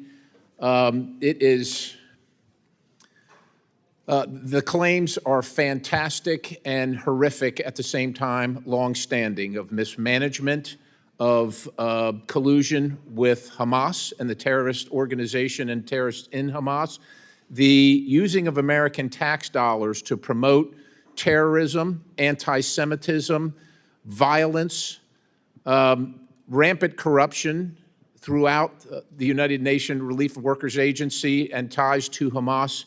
The simple question for you as our representative in the administration and for all the taxpayers, not only in the 10th District of Pennsylvania, but all across the country who find it intolerable that their tax money goes to support terrorism and the wanton killing of the Jewish people and the state of Israel. What concrete steps is this administration, are you vowing to take regarding the United Nations Relief and Workers Agency? Yeah, we're not working with them anymore. I mean, are they going to continue to receive funding? no. Really I mean, we're done with that. We're not distributing any more aid through that organization, especially because of the links in Gaza that you've outlined that have now been well documented. And what is the administration doing vis-a-vis other countries that would wish to continue to support them? What is the United States doing with our clout, with our leadership role in trying to make sure that UNRWA no longer exists, because it is a tool of Hamas? Well, we've made very clear we're done cooperating with them on this work, and we're not going to be involved in it. Obviously, other countries have sovereign decisions they make. I take your point that you want us to use our pressure, but the truth of the matter is no country contributes as much to these efforts as we do. And as a result, I think that gives us tremendous leverage to potentially find and create alternatives for the distribution of aid. And that's what we're working on actively now. It's one of the impediments to getting aid into Gaza as we speak. We want to find alternatives that are reliable, that will actually reach the people, but will not wind up in the hands of Hamas, who then turns it around and sells it at exorbitant prices on the black market to enrich themselves after they feed themselves. So we share your sentiments on this completely. Appreciate your answer and your dedication to that. Again, the American taxpayers are sick of paying for terrorism. Let's turn to the State Department bureaucratic loyalty and my concern. Over a long period of time, the State Department co-opted in the 30s by many communists. It's well documented. If you know the history, let's be blunt, some of these people are still continue to act like communists, sabotaging our institutions and selling out our country. I'm wondering, frankly, what can be done about that to align the State Department with the goals of not only this administration, but the goals of the American people to promote America and Americanism. Yeah, well, I think the first starts with what I've said from the very beginning of this hearing, and that is that the goal of our foreign policy is to further our national interest. You have to define what the national interest is, and then you have to make sure that the policies that you're pursuing are in furtherance of the national interest, not the global interest, not the international order, but what's in the interest of the United States. Sometimes cooperating with the global order is in the national interest. Many times, increasingly, it is not. As you see, these international institutions oftentimes have become places where we give all the money and then they work against us. and it's used as a forum for anti-Americanism. The second point is, and that's part of the reorganization is, and this is an important point, and I hear this in some of the criticisms, I don't know if people fully understand, I've made this point already, the Department of State is not another branch of government. We work for the President of the United States. The people elected the President. The President sets the foreign policy. Our job is to advise and provide options, but ultimately our job is to execute on the foreign policy of the President. And we are trying to organize the State Department to be able to do that as efficiently and as effectively as possible without having to check 40 boxes in a memo where someone you've never heard of and I've never heard of but's happened to work at the State Department has a veto power over our ability to pursue a presidential directive. Now that will be true for this administration, and frankly, it'll be true for the next administration, be it a Republican or a Democrat one. But that's the way our republic functions. In our republic, the executive branch is headed by the president, who's elected by the people through the Electoral College, and our job is to deliver on the president's agenda. That's what I'm proud to do, and that's what we're going to continue to do, and that's the kind of State Department we're building to deliver on. Appreciate that. And finally, Mr. Secretary, the President's emergency plan for AIDS relief, it's been over 20 years since we launched this program, and we poured billions of dollars into it. And while it's definitely saved lives, and we certainly appreciate that and we laud that, what's the future?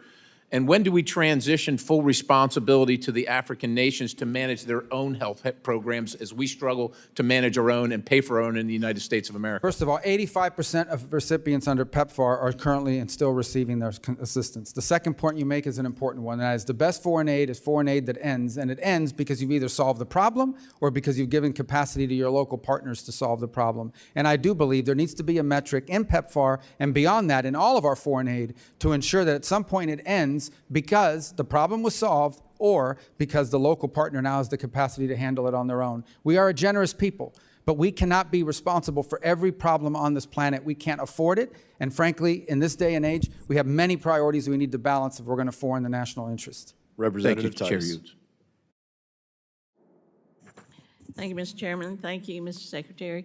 You know, I keep hearing you say your job is to carry out the mission of the executive branch and the agenda of the president. It's kind of hard to figure out what the president's foreign policy is. It jumps around from Gaza being a resort area to we're going to help Ukraine or we're not, or we're going to have tariffs on China or we're not. We're meddling in the Romanian election. I don't know how you figure out what the agenda is. Also, you say you want to make the State Department stronger, but everything we've seen coming from y'all is that you're dead set on kind of killing it or at least undermining American interests. I think you proposed an 84% budget cut, plans for widespread diplomatic closures, laying off staff across the board. I don't see how any of those things really makes us stronger and delivers for the American people. Now, I believe that jeopardizes our national security, but I want to ask you something a little more arcane, a little more specific to my district that has to do with some economic investments, and that's about tourism. You know, we've been working very hard to improve the visa services over the last few years. Seems to me what you're doing is going to undercut that and move us backwards. We're already seeing this as a problem in Las Vegas where tourists are down by 8% just in a few short months.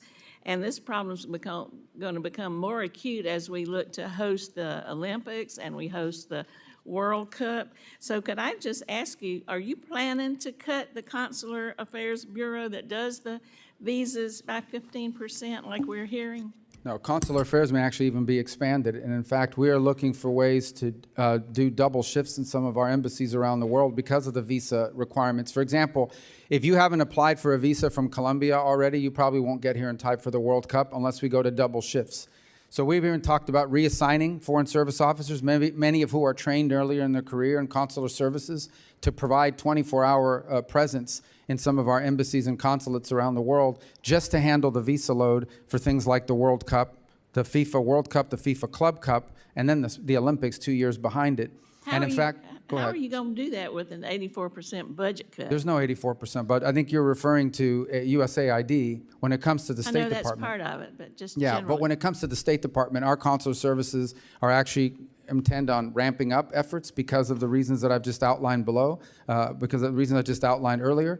And we recognize that as a top priority. We want it to be a success. It's a priority for the president.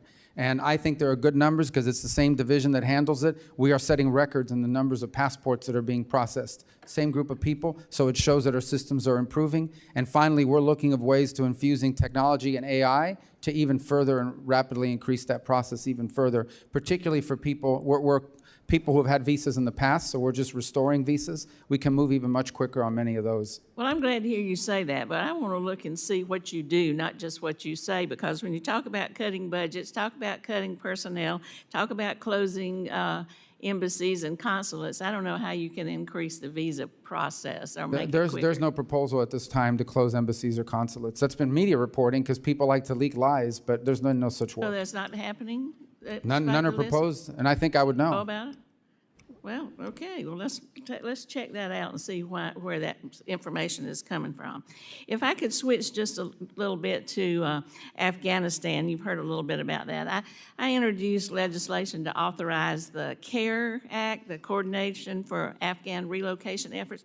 You voted for that, Mr. Secretary. Mr. Mass voted for that. We called for this to be created and have an appointment made.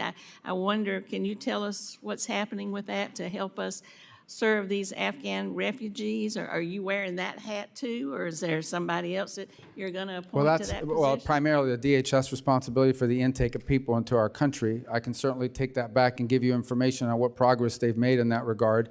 But I will also tell you that one of the things we're tackling right now is we have to be able to properly vet anyone who comes into this country, given the mass migration events we've confronted over the last 3 years. I suspect these people are vetted as much or more than just about anybody else coming into the country as refugees. Well, some of them, they include dependents, and in many cases, a higher level of vetting is necessary because they're coming from countries where we don't have a lot of information. Not every country keeps, including Afghanistan, has perfect records. Some of them, we know them because they've worked with us in the past. Others, we just have limited information on them. So, but we are going to continue with this Afghan relocation efforts and this office, this CARE office. That's what you're committing to me? Well, we're going to comply with the statutory requirements, but we Okay, also well, have to be that's more good. careful about who we let into this country. Well, I didn't say that. I know we have to be careful, but I'm just saying we need to continue with that effort. You voted for it. Mr. Mass voted for it, but I don't see any progress on it. I hear just the opposite. So I appreciate that commitment. Thank you, and I yield back. Chair now recognizes Representative Jackson. Thank you, Mr. Chairman, and thank you, Chairman Mast, for holding this crucial hearing and allowing Secretary Rubio to highlight the overwhelming successes accomplished so far in the Trump administration. Secretary Rubio, thank you for being here today and for the incredible work that you and the department are doing. We're really proud of it. Thank you. I want to echo your opening statement. America is back. From bringing home hostages held in Gaza, initiating a peace agreement between the DRC and Rwanda, countering China's influence around the world, and much, much more, we are back.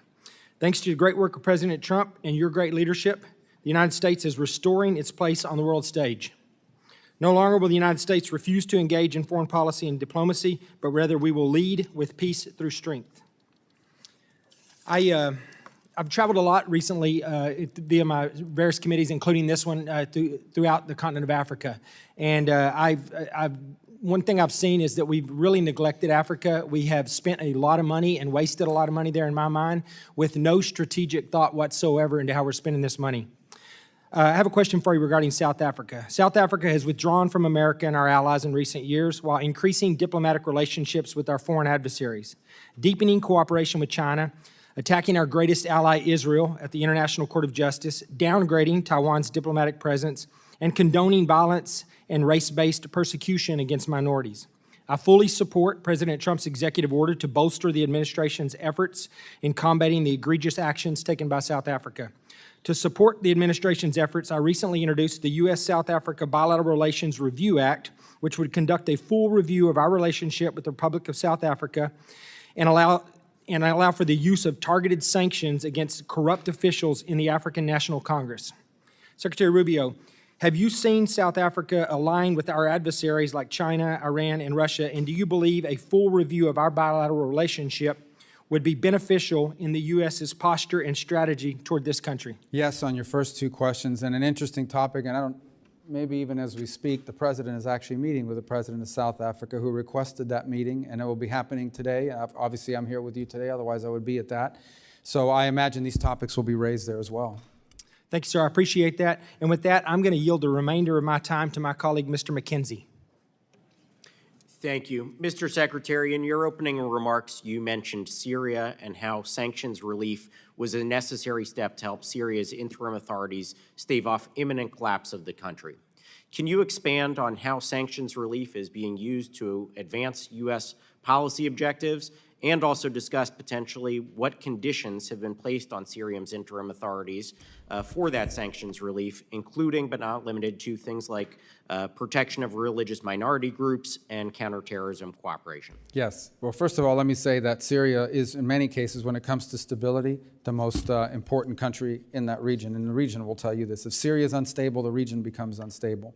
So we have an opportunity now, hopefully, to see a government, would hope the formation of a government, then the only kind of government that can work in Syria is one that respects and includes all the different groups, which, by the way, that's one of the advantages of Syria. There is such a thing as a Syrian national identity, and you can build on it. It is identity that until recently included close cooperation with Alawis and Druze and Christians and Sunni and Kurds. It's been a society that's existed this way until Assad divided them against each other for his own purposes. A civil war broke out, ISIS erupted, foreign fighters poured in, and all kinds of instability ensued. So what we have now is a transitional authority led by some people that frankly have troubling previous histories. That said, they have said they have no interest in war with Israel. They have no interest in becoming a playground to export revolution. What they want is to build a country. That is what they are claiming, and that's what we're willing to help them do if that's what they're serious about doing. So what sanctions relief, as has been proposed by the president, allows immediately is for partner nations in the region to be able to provide them the aid they need to do things like provide a government, provide municipal services, improve their telecommunication systems, all the sorts of things you need to build a nation state, and show the people of Syria there's a path forward towards progress. Our belief is failure to do that will quickly devolve into civil war. ISIS will grow in strength and power. Pro-Iranian groups that are being fomented will increase their activities to destabilize, and then you've got a big problem on your hands because now you have Syria once again becoming a playground for foreign fighters, jihadists, terrorists, and the like that threaten not just Israel, not just their neighbors, but ultimately the United States. I will say why it furthers national interest. Again, this is not going to be easy. No one should pretend this is going to be easy because it's not. But if Syria could somehow be stabilized now and for the foreseeable future, what it would mean for Lebanon, what it would mean for Jordan, what it would mean for Israel, and what it would mean for the broader stability of the region is extraordinary. It is a historic opportunity we hope comes to fruition. We're going to do everything we can to make it succeed. We hope that it does. But it does have to be conditioned on them continuing to live by the commitments I've just outlined that they've made verbally. Now we need to see it in action. Thank you, and I yield back. Chair recognizes Representative Liu. Thank you, Mr. Chair.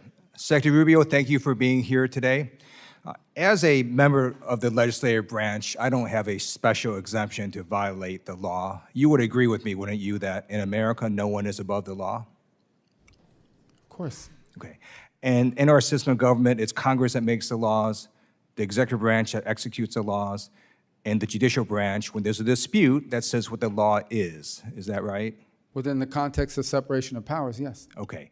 And the reason that due process is so fundamental to America is before we put the entire weight of the federal government and snatch someone off the street, we might want to ask, hey, do you have something to say about that? Might we have the wrong person? And in the case of Mr. Garcia, the Trump administration admitted in court that they mistakenly deported him to El Salvador. The Supreme Court in a 9-0 decision said the Trump administration has to facilitate getting him back. Do you believe the administration has to follow that Supreme Court order? Well, I don't believe he was wrongfully deported. He's an Salvadorian citizen. That's not my question. Do you believe the Trump administration has to follow the Supreme Court 9-0 unanimous decision? Within the context of separation of powers. Okay. No court can tell me how to conduct foreign policy. They can't tell me what I have to say to a president of another country, nor do I need to tell them what I told the president of another country, because I can't conduct I'm just foreign asking policy. you, do you believe the Trump administration has to follow the unanimous Supreme Court I believe we decision? are following it. Okay, so my next question is, what steps have you or the State Department taken to facilitate the return of Mr. Garcia, who was mistakenly deported to El Salvador. The conduct of our foreign policy is an executive function, and how I conduct I'm it, just I don't need to asking share you, with you. well, and let I me don't ask you need this. to share with the court. Have you or the State Department taken any steps to facilitate? We've taken the steps, but I'm not going to tell you what they are, and I don't have to, because we conduct the foreign policy of the United States, and I can't conduct diplomacy with a And foreign so- leader if I come to committees and tell you what they said to me, Right. what I said to them, you- and more certainly a No. court can't So tell me to say you that have either. taken steps to facilitate Mr. Garcia's return. We've made those. We've made that assertion, and we've made those assertions in court, and All right, we've thank complied. you. I appreciate that. I'd like to ask you now about Ukraine. On August 24th, 2022, you tweeted the following. In the past 6 months since Putin's criminal invasion of Ukraine, Ukrainians have shown incredible bravery and strength as they fight to defend their homeland. On Ukraine's Independence Day, the free world applauds their courage and celebrates Ukraine's sovereignty. And then also in 2022, you said the people of Ukraine are tough people who will never accept being ruled by Putin. I want to ask you, I assume you continue to believe what you said in 2022, right? That we should celebrate Ukraine's sovereignty and that the people of Ukraine will never accept being ruled by Putin, right? Yeah, that's why we're trying to end the war. All right. On April 30th, 2018, you tweeted, glad to see State Department confirm delivery of Javelin anti-tank missiles to Ukraine. The U.S. should continue empowering Ukraine and other allies to defend against the threat of Russian aggression. You would agree with your prior statement that the U.S. should continue to support Ukraine against Russian aggression, right? We've supported them more than anyone in the world. All right. Unfortunately, it appears Secretary of Defense Pete Hegseth went rogue and decided unilaterally to stop support for Ukraine earlier this year. Various news organizations reported that Secretary Hegseth paused military support to Ukraine without President Trump's knowledge. I'm going to read you from one article dated May 6. Quote, Pete Hegseth canceled military aid flights to Ukraine just a week into Trump's second term without the president even knowing, according to Reuters. The order initially sparked mass confusion within the administration as national security officials in the White House, the Pentagon, and the State Department couldn't figure out who ordered the halt in flights. This is yet another example of the chaos and lack of cohesion that Hegseth has brought to the Pentagon from day one. Did Secretary Hegseth tell you before he ordered the halt in flights to Ukraine of military weapons? I can't comment on that because I don't remember that. I don't remember ever hearing that, to what you're claiming now. So your understanding is he never told you he was going to halt these flights? I just know we're providing them assistance now, but the war ultimately has to end. In 2016, you stated the following. From his repression of the Russian people and the assassination of his critics, to his dangerous invasion of Ukraine, the occupation of Crimea, to his threats against our NATO allies in Central and Eastern Europe, to the war crimes committed by Russian forces, Putin's Russia is a threat to global stability. You would agree with your prior statement, right, that Putin's Russia is a threat to global stability? I would agree that in my role as Secretary of State, my job is to bring Russia to the table to end a war, and that's what we're trying to do right now. We're trying to end a war so that more people don't die. Thank you. And trying to end the war, I simply note that Putin on Palm Sunday launched a barrage of missiles, killed a bunch of civilians. Right before his conversation with Trump recently, he launched a bunch of missiles, killed a bunch of civilians. So clearly, Putin is giving the middle finger to you and to the president. I urge you to defeat Putin on the battlefield. That's the only way to get him to the negotiating table. I yield back. Chair now recognizes Representative Kim. Thank you, Chairman. Secretary Rubio, thank you so much for coming to our committee. Before I ask my questions, I would like to extend my condolences and prayer to Representative Connelly's family and his loved ones. The president has said repeatedly that economic policy is foreign policy, and he's matching that statement with his actions. From $100 billion in the investment in the United States from TSMC and reshoring of more than $55 billion in private sector investment commitments to the recent historic trade deal with the UK and successful tariff negotiations with more than 50 countries. I agree that economic policy is foreign policy, and I strongly believe that the State Department should be equipped with a robust economic toolkit to secure greater market access for American businesses and protect them from predatory foreign competition. But unfortunately, the department's economic statecraft policies, of which my subcommittee on East Asia and the Pacific have recently had a hearing on this issue, that in recent years, it has not been been effective in meeting those goals and ensuring U.S. leadership on the international stage. So Secretary Rubio, what do you think has prevented the department from producing results that Americans desire, and what additional tools are needed to implement the president's commitment to make economic statecraft focal point of our foreign policy? Well, you've asked one of the questions that's critical to our reorganization. That's why it's so important that even economic affairs be prioritized at the level of the embassy and the regional bureaus, because again, the economic opportunities may vary from region to region. I would say one of the issues that's held us back is on energy. It is by far the #1 need around the world, not simply because you can't develop an economy without energy. You can't even keep pace with the transformation of our economy without energy. AI alone will consume in its production both of semiconductors and ultimately of the equipment required for AI. AI alone will require a consumption of energy far beyond what the world is capable of generating today. The countries that are going to succeed and win in the race on AI and higher technology are the ones who can produce reliable, affordable energy over a sustained period of time and at sufficient loads. And so countries all over the world need more energy. And that's been held back by the fact that we're telling people you can have energy, but it has to be windmills and solar panels. We have to be able to use things like LNG, like nuclear energy and others. And we're open to other things. Hydroelectric is very viable in some places not much. But I think energy has to be at the core of our economic opportunities because countries around the world are asking for it. Thank you, Secretary Rubio. I want to talk about another issue that is very important to me and to you. When you're in the Senate, you are the lead Senate champion on the North Korea human rights reauthorization bill, of which I am trying to champion on the House side. The critical legislation calls for appointing a special envoy on North Korea human rights. So we want to make sure that that position is not left vacant. So can you talk about if you have plans to appoint someone to fill that position for North Korea issues? It's very important to me. Yes, and obviously that's going through the process of presidential personnel for the appointment process to find the right person, make sure the vetting is cleared, and so forth. We've prioritized initially appointments of assistant secretaries and other Senate-confirmed positions. I know all of you would want to see more government officials appearing before you. We've got to get them confirmed by the Senate. We've just now begun to make some progress. I got a deputy 2 months ago. We just got another deputy for management just a few days ago. And we're hoping this week we'll get some more of those Senate-confirmed positions. So we're working through it. But obviously our intention is to have someone as the statute requires. And make sure that the advocating for North Korea human rights issues becomes on the top burner of the issue. Thank you so much. I'm going to yield the balance of my time to Rep. Moylan from Guam. Thank you. Mr. Secretary, just we've got about a minute here. Just elaborate a little bit more. I'm really interested about your approach, diplomacy approach for local U.S. economics and local government investment, especially in the Indo-PACOM area, and giving some money back to the government there. We have a Guam Economic Development Authority, which will be really helpful if they were part of this. Please expand.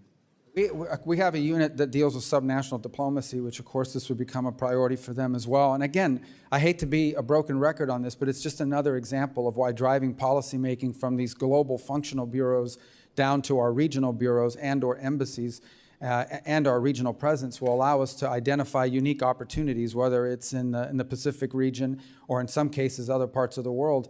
It allows these issues to be highlighted and us to move quickly on actioning it. Thank you, Mr. Chair. Yield back. Thank you. Chair recognizes Representative Jacobs. Thank you, Mr. Chairman. Mr. Secretary, I want to turn to the war in Sudan. This is, as you know, the world's largest displacement and humanitarian crisis. 500,000 people are facing famine. I saw firsthand the suffering when I visited Sudanese refugees in Chad.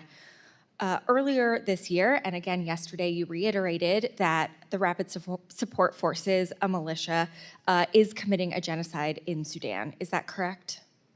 We're very concerned about what both sides are doing, frankly, but the RSF in particular. Correct. I agree with that. You also said as part of that, that all of our engagement with the UAE, we need to raise the fact that they are openly supporting an entity that is carrying out a genocide.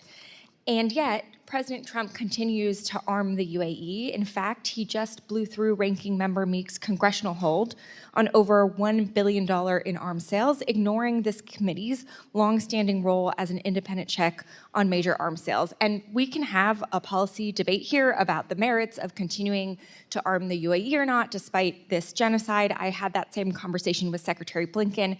But actually, I want to talk about the events that led up to that decision.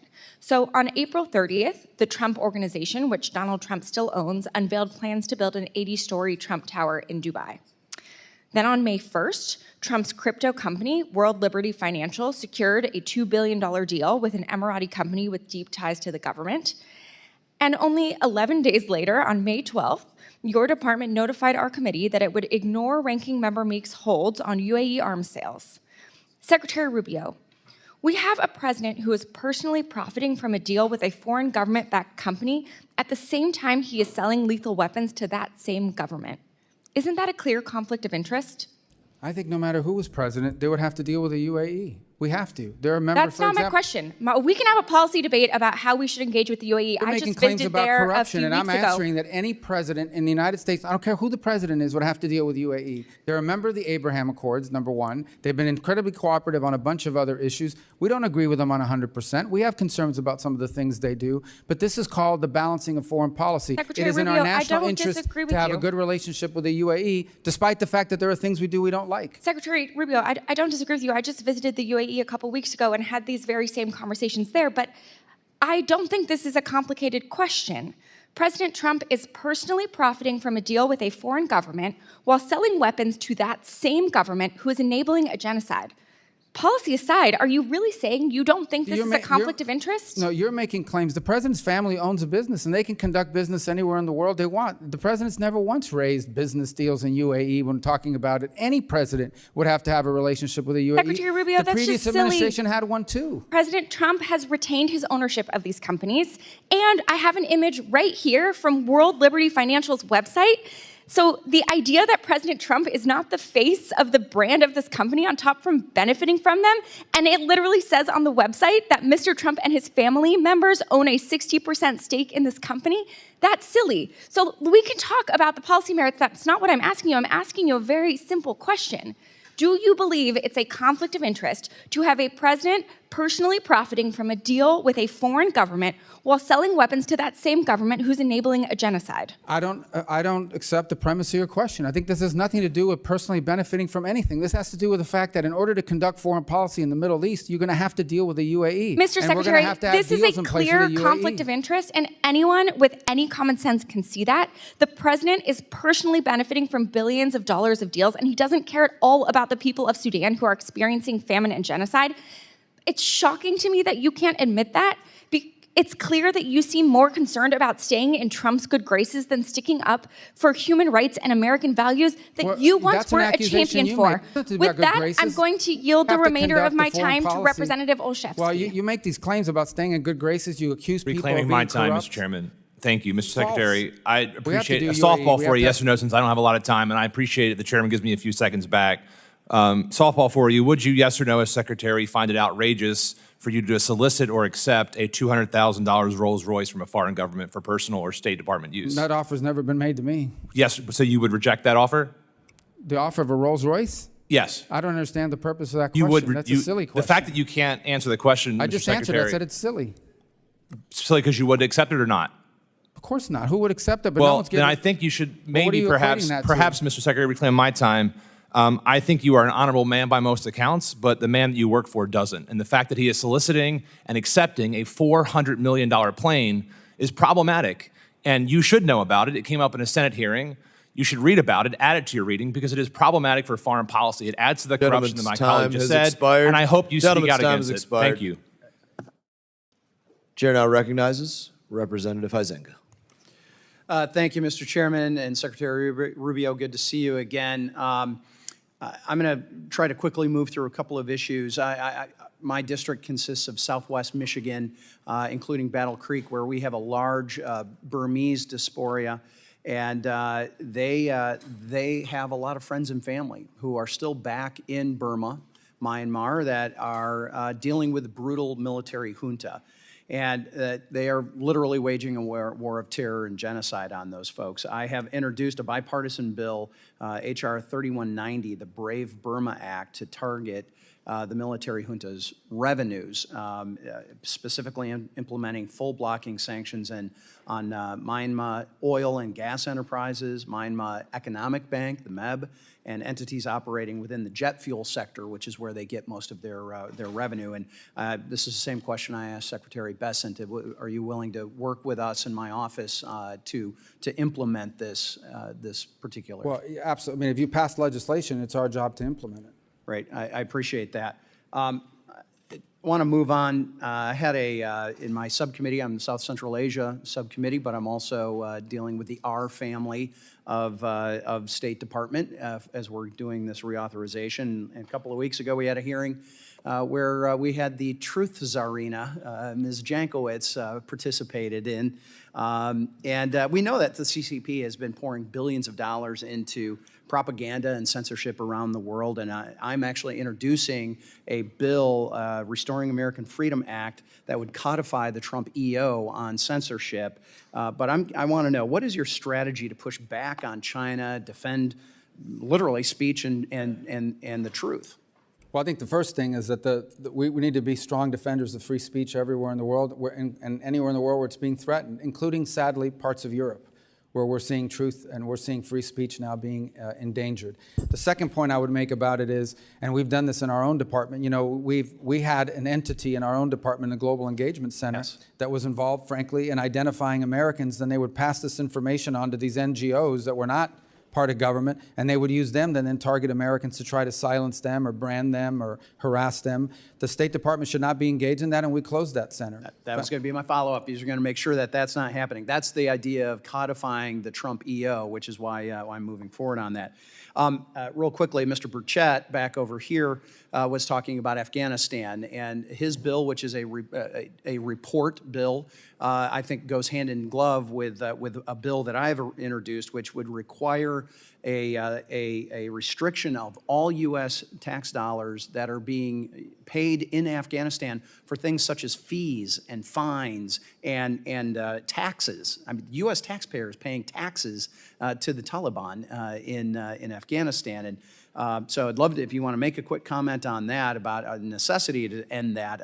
I think this is something that we need Well, to we do. have, at the President's direction, we've ended virtually, if not all, of the aid programs that would fall in the hands or benefit the Taliban. Beyond that, there may be some other ways in which they're collecting funds that may require statutory authority to do, and so we would welcome that. Great. And we'll follow up with your team on specifically that piece of legislation. And at this time, I want to recognize Mr. Zinke for the remainder of my time. Thank you, Mr. Chairman. Mr. Secretary, great always to see you. I have deep concerns about our ability to provide effective and timely military capability to our allies through the FMS program. I find myself the chair of a working group, and it is probably worse than both of us have thought. It's in need of reform. I'm glad to say it's a bipartisan effort both sides are working on. And Mr. Secretary, I just need your commitment that you will prioritize this, because with the President's recent trip to the Middle East would suggest there's a lot of FMS that's coming our way, and we're not in a position to make sure that we fulfill the President's objectives in that. So I just need your commitment, sir, that you'll help us and spend some time with us to wander through this and get it fixed. Yes, it's among one of our leading priorities of reorganization and reform, is to reform that process, to moves quicker and moves faster. We get so many complaints. Every bilateral engagement we have is someone complaining about some sale or even a financing deal that was been in place for 5 years and has not yet been delivered or has not yet been approved through the process. So we've got to reform that system. And frankly, the other impediment we have with foreign military sales is our industrial capacity to build munitions quickly enough to deliver for our own needs, but also for the commitments we've made to our partners. So that needs to be improved, and that can be improved if we have a faster system that's delivering on these contracts. I would agree, and I would say our military supply system in this country would not exist if it wasn't for foreign military sales. So with that, thank you for serving again, and I appreciate you being here. Thank you. Gentleman yields. Chair recognizes Ms. Sherfless McCormick. Thank you, Mr. Chairman, and thank you, Secretary Rubio, for being here. My question is about Jordan. Jordan's a close U.S. partner and continues to struggle with economic challenges and lingering extremist threats. Furthermore, the global assistance freeze continues to have a negative impact on Jordan, despite the administration's granting several waivers for military assistance, as millions of dollars for economic assistance remain suspended. This not only impacts Jordan, but also the security of Israel. A weakened Jordan means a weakened Israel. Jordan has also been a leader in getting humanitarian aid to Gaza. What is the status of U.S. economic assistance to Jordan, including the already congressionally appropriated funds? When it comes to Jordan, the remaining issues in the economic space for them, because they were initially exempted from even the freeze, and there was, however, a holdup on a number of programs involving water, particularly desal. We have approved those. There were 2 that were somehow not moving through the system. Those have now been approved. And I think very shortly, if not this week, early part of next week, we should see that program flowing. We've been in close touch with the Jordanians on it. It's been a source of frustration for them and frankly for me. But ultimately, we're going to get all those programs online if they're not online already.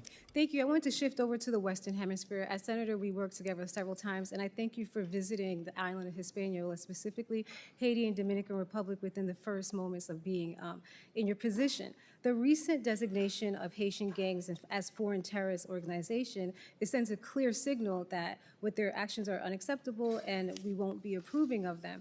But I have some concerns, and we sent a letter over with Ranking Member Meeks about making sure that it's actually punishing the gangs and not punishing the people. Specifically, we want to make sure that the humanitarian aid that's needed for Haiti actually gets into Haiti. Have you had any kind of steps you're taking to mitigate that? Yes. So we think that designating them was important because, as both you and I know, there are individuals, including living in our home state, who are in cahoots with some of these gangs. And we can talk broader about the Haiti problem because it's something I feel very passionately about, but on the point you're trying to touch on, and let's be frank here, we are concerned that humanitarian groups, in order to distribute humanitarian aid, are often charged, for lack of a better term, tolls. You got to pay them money to let them go. Will that make them subject to sanctions because they paid somebody money to let them go through? That is not the intent of these sanctions, and we don't intend to punish them. The fundamental challenge we have in Haiti is that none of our existing international mechanisms are built for this problem set. Our international mechanisms are largely built to keep warring factions, ideological factions, tribal factions, political movements from each other. This is a country that's being threatened by 35 to 40,000 members of a coalition of criminal enterprises. It's basically controlled by organized crime. It's a very different mission set. So we're undertaking right now a substantial review across the interagency of what options exist to tackle a country that's being taken over by a mafia, for lack of a better term. They don't care about governing the country, they just want to control territory. So if there's no government, there's no one to, it's like allowing the mafia to take over the 5 boroughs of New York. That's what they're thinking. So I also want to make one more point. Why do we have an OAS if the OAS can't put together a mission to handle the most critical region in our hemisphere? And we're going to challenge the OAS to let's build a mission with regional partners to confront this. We're grateful to the Kenyans, but this is a regional problem and it should have a regional solution. Well, that takes me to my next question also when it comes to Haiti. There's an underlying June deadline when it comes to the MSS. Could you please tell us any way you're trying to handle that? Yeah, we're going to continue to be supportive of that mission for 2 reasons. Number one, because it's the only mission. And number 2, because of the Kenyans, and they've been very brave in their willingness to do it. And number 3, because who's going to join a future mission if the previous mission was abandoned? But we don't believe the MSS mission is going to solve this problem. It could be part of the answer, but it won't alone be the answer. I have a lot of questions, so I'm going to run through it. The next one I want to ask you is also the biggest issue we saw with the mission is their inability to actually fight the actual gangs. Is there going to be any amendment or changes to give them the ability to fight, or is there another option you're pursuing? Well, I think there's 2 limitations. One is the mandate that's been provided to them to be defensive in posture. Unless you go out after these gangs, I mean, just to be frank, these 30, 40,000 gang members have to be eliminated, put in jail, eliminated. You got to get rid of them. As long as they're around, you won't be able to have stability in the country. The other is capacity. They've had complaints about some of the equipment they've been provided. So it's a combination of not having a force posture, not having the legal authority, and not having the appropriate equipment, they claim, to be able to conduct some of these missions. And my last, since I have 1 minute, I wanted to turn towards Africa. I'm happy you talked about energy security. Specifically, when it comes to energy security, we have to make a forward movement when it comes to Africa because they have so many minerals. But I'm afraid some of these, our diplomatic footprint has been reduced. And I'm happy to hear that the U.S. State Department is going to have a 6-point plan to bolster trade, but I still have concerns. So I wanted to ask you a few questions to see if you'd be able or willing to support this. Increasing funding to support commercial diplomacy, would you support that? We want to increase commercial diplomacy. I don't know if we need more funding to do it, but we can certainly, we certainly want to make it a higher priority. And also increasing funding for financial institutions to support projects and de-risk those economies. There are many different companies who would like to invest and help us build that footprint by having more economic relationships with Africa so we can have more of a partnership in trade. Would you support increasing funds to those financial institutions? Well, I actually think those would lend themselves to both the Development Finance Corporation and potentially Millennium Challenge Grant opportunities outside of the traditional aid. I think Africa's looking for development. They're not looking for charity. And by the way, we have not reduced any diplomatic footprint other than in the DRC. We had to remove some people because of riots outside of our embassy. Well, so my understanding is that you guys... Gentlelady's time has expired. Thank you so much for your time. Chair now recognizes Representative Baird. Thank you, Mr. Chairman, and Mr. Secretary. It's good to see you and appreciate all that you're doing. Thank you, sir. But my question is going to focus on China. You know, they've spent over 2 decades expanding their economic and political influence across Africa, and so becoming the continent's top trading partner and a dominant force in sectors that I think are critical to the United States' interests, particularly in agriculture and critical minerals. So I guess I'm just to ask you, Levin, you covered part of that in your last answer, but I really want to know what part agriculture can play in advancing the U.S. political influence, economic partnerships, and national security in the face of China's growing presence. Well, I think the one point that I would make is, are there opportunities for us to improve the agricultural capacity of many of our partner nations, including in Africa? There's certainly things you can export, and in some markets that would make sense. But we are looking for opportunities to leverage both technologies and advances to allow more productivity in the agricultural sector. And that's what these countries want, particularly in Africa. Well, they will tell you repeatedly over and over again is they're not interested in aid, they're interested in development. They want our assistance to develop and to develop capabilities. And we do think that there are advances in agriculture, and it's one of the things we've worked and increasingly working with the Department of Agriculture on is how can we get some of our best practices, some of our scientific innovations that have been advanced by our agricultural sector in the United States, and provide them perhaps in partnership with some of these nation states so that they can improve their own native homegrown agricultural capabilities. We think that would be a huge advantage to many of these countries, and many of them expressed interest in being a part of that sort of consortium. I couldn't agree with you more. I think they have the resources that I'm talking about, the land and some of the other resources that are necessary for agriculture, but they just don't have the understanding of the technology that's used in agriculture today. So very good. So how can the restructured Department of State reassert American leadership in Africa, particularly through strategic investment? You were talking about investment early with the investment fund. So yeah. So what we would look to for our missions on the ground at the embassy level and ultimately through the regional bureau is for help us to identify, because in every particular country, the opportunity is going to look different. And so as an example, we're still engaged in the DRC Rwanda negotiations, and our hope to we've gotten them to the table to sign a memorandum, but we hope they ultimately will cut a peace deal. But part of that is the ability to have American companies go in and in an ecologically responsible way, allow the country to benefit from its mineral rights. And from its mineral wealth. And so we want to be able to do that. So embassies would identify this opportunity. They would identify this as a priority. We would empower them to pursue it and to connect them with American companies that can help in that sector. So I think that's what the restructuring is really helpful for, is it'll allow at the individual country level for our embassies and its leadership to identify the unique opportunities that exist in one country versus another country. I think in the past, this has sort of been handled as a global thing as opposed to trying to specify it down to the regional and local level. We think we're going to get better results that way because every country is unique and every sector opportunity in every country is unique. One last question. It kind of continues on in the same vein.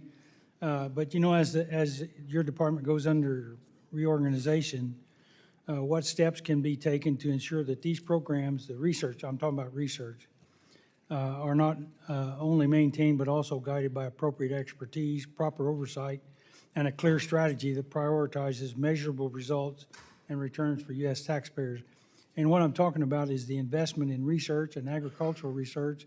And I'm thinking about some of the diseases we have around the world that impact our poultry and livestock, the avian flu, the screwworm, some of that sort of thing. So we got about 46 seconds. So. Well, I think the answer to that is these programs ultimately have to be judged by the outcomes and by what they're producing. We have to, every single year, you have to ensure that the dollar you're investing is having a return on it.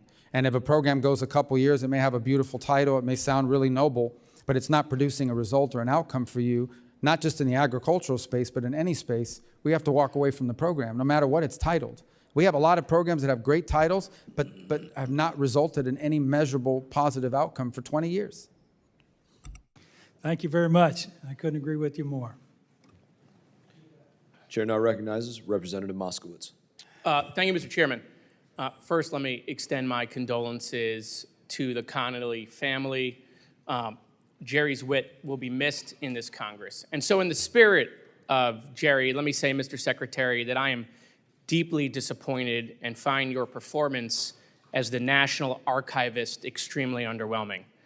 And just for the record, we don't get to confirm here in Congress, but if we did, I would have voted against your confirmation as the National Archivist. That vote never happened, so. I know.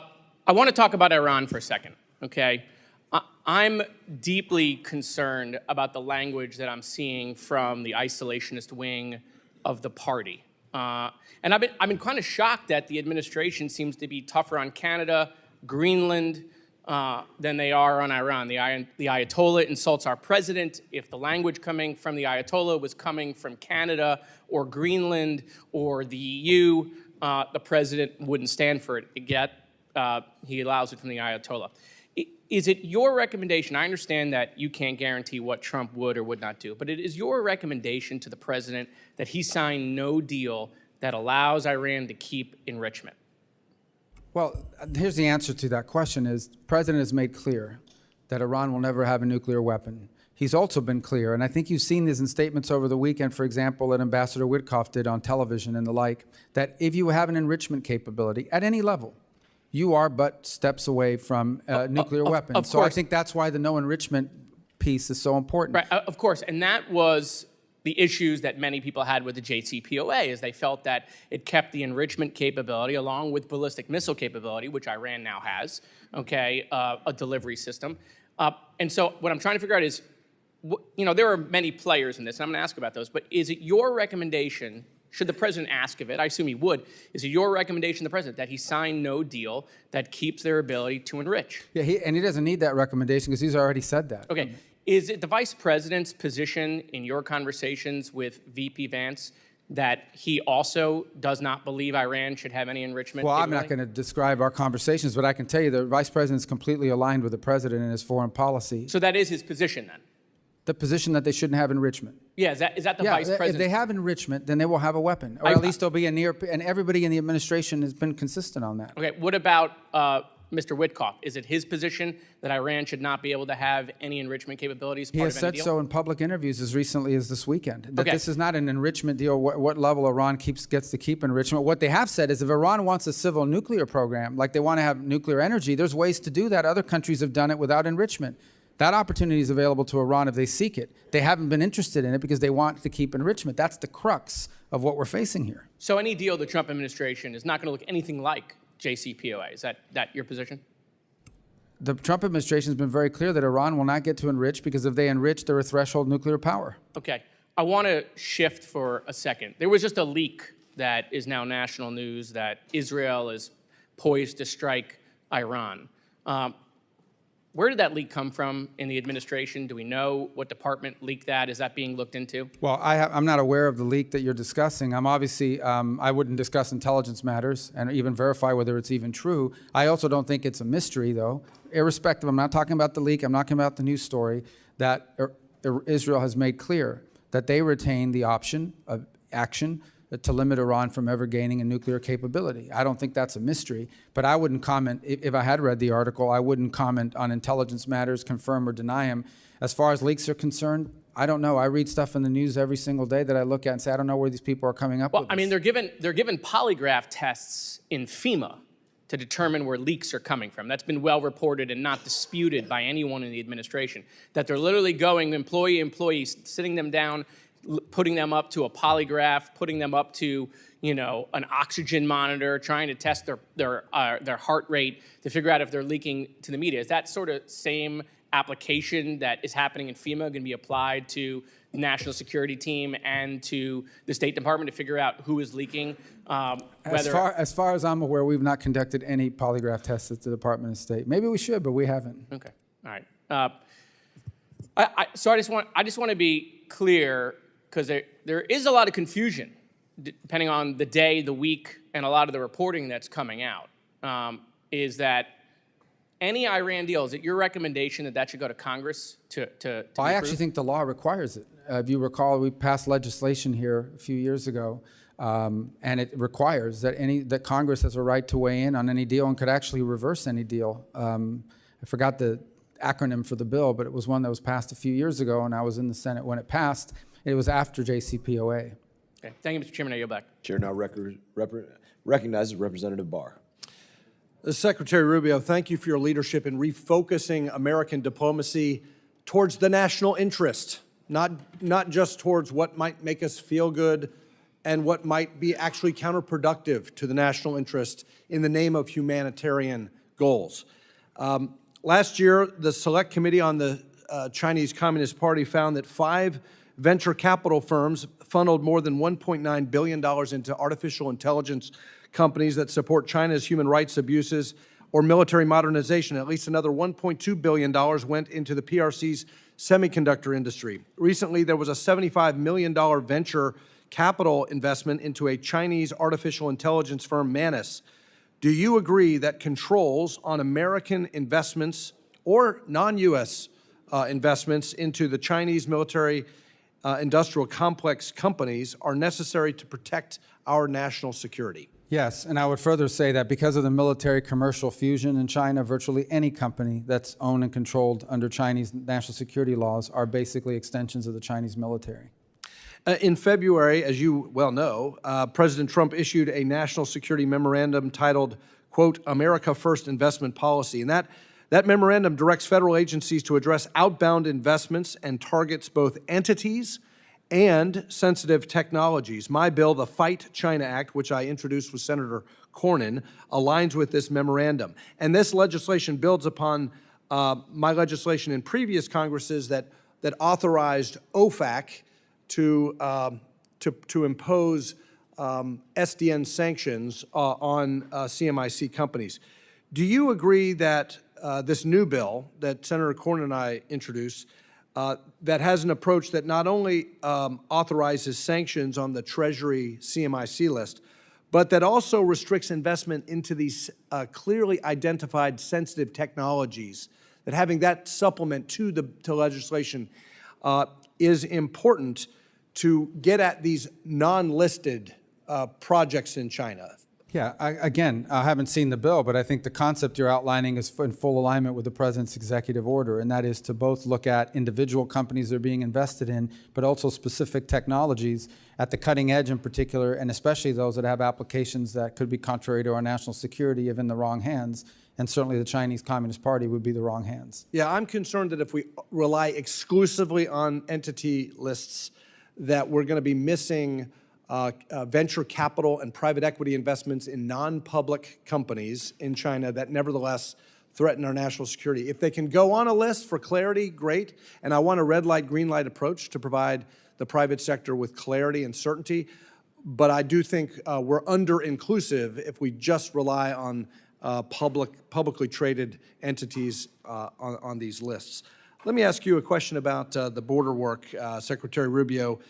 How is it, obviously you've had great success, border crossings are down by 95%, 65,000 dangerous illegal immigrants, including 2,288 gang members from Tren de Aragua, MS-13 and other gangs have been arrested. How is it that after only 4 months in office, we've seen President Trump retake operational control of the border and return these criminal migrants to their countries of origins when the previous administration told the American people time and time again, we had to have comprehensive bipartisan immigration reform? Their hands were tied. Because under the previous administration, it was abundantly clear that if you got into this country, your chances of being able to stay were very high, whether you got in illegally or legally. Under the current administration, it's clear that if you get into this country unlawfully, you're going to be removed the way the law requires. It's entirely incentive-based.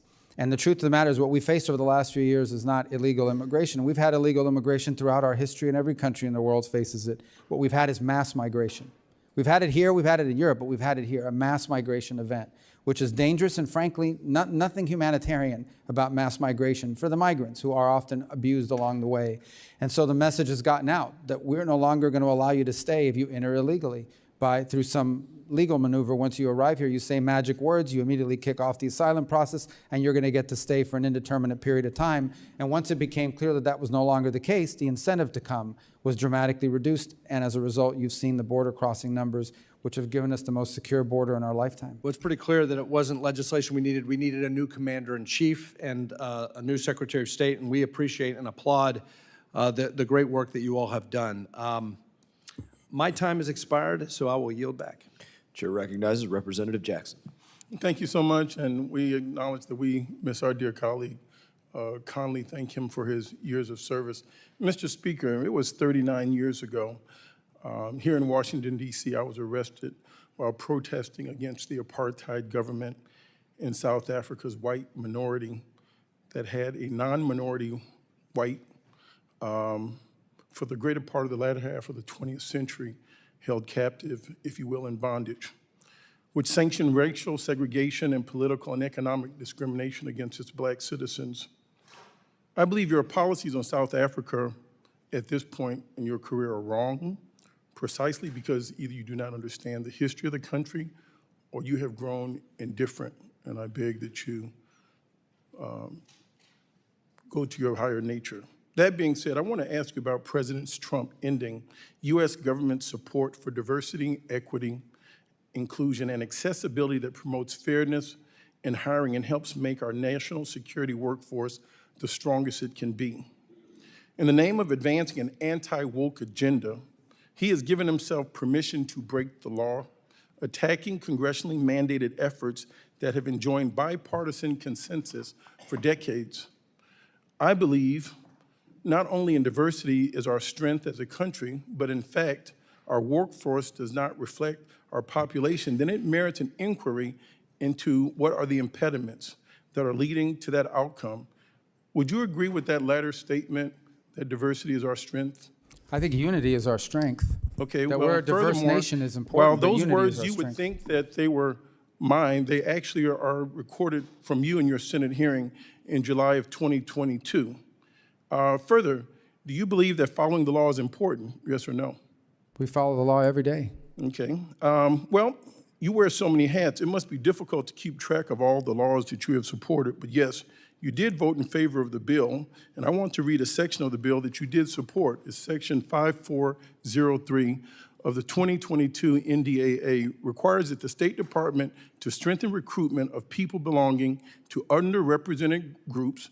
I know Mr. Trump has asked you all not to say that as cabinet officials, and I hope you have the guts to tell the president on some matters he is simply wrong. Mandating outreach to universities, employees' affinity groups, and expanding paid student internships are among the actions. So I would like to know, do you stand by strengthening diversity within the ranks of the State Department? I stand by hiring the best people to do the job, irrespective of their background, the race, color, So you're going creed. against the That's very the law American that way. you had once supported, which I find highly contradictory and hypocritical. I hope that you would have the courage of your convictions, be the Marco Rubio the senator that we knew and not the Secretary of State that is now capitulating to that of a tyrant and that of Donald Trump. At this point, I would like to yield my balance of my time to that of the Honorable Sarah McBride, and I thank you so much for your time. The president was elected, as far as I recall. I've yielded my time, sir. Thank you, Representative Jackson. Thank you, Mr. Secretary, for joining us.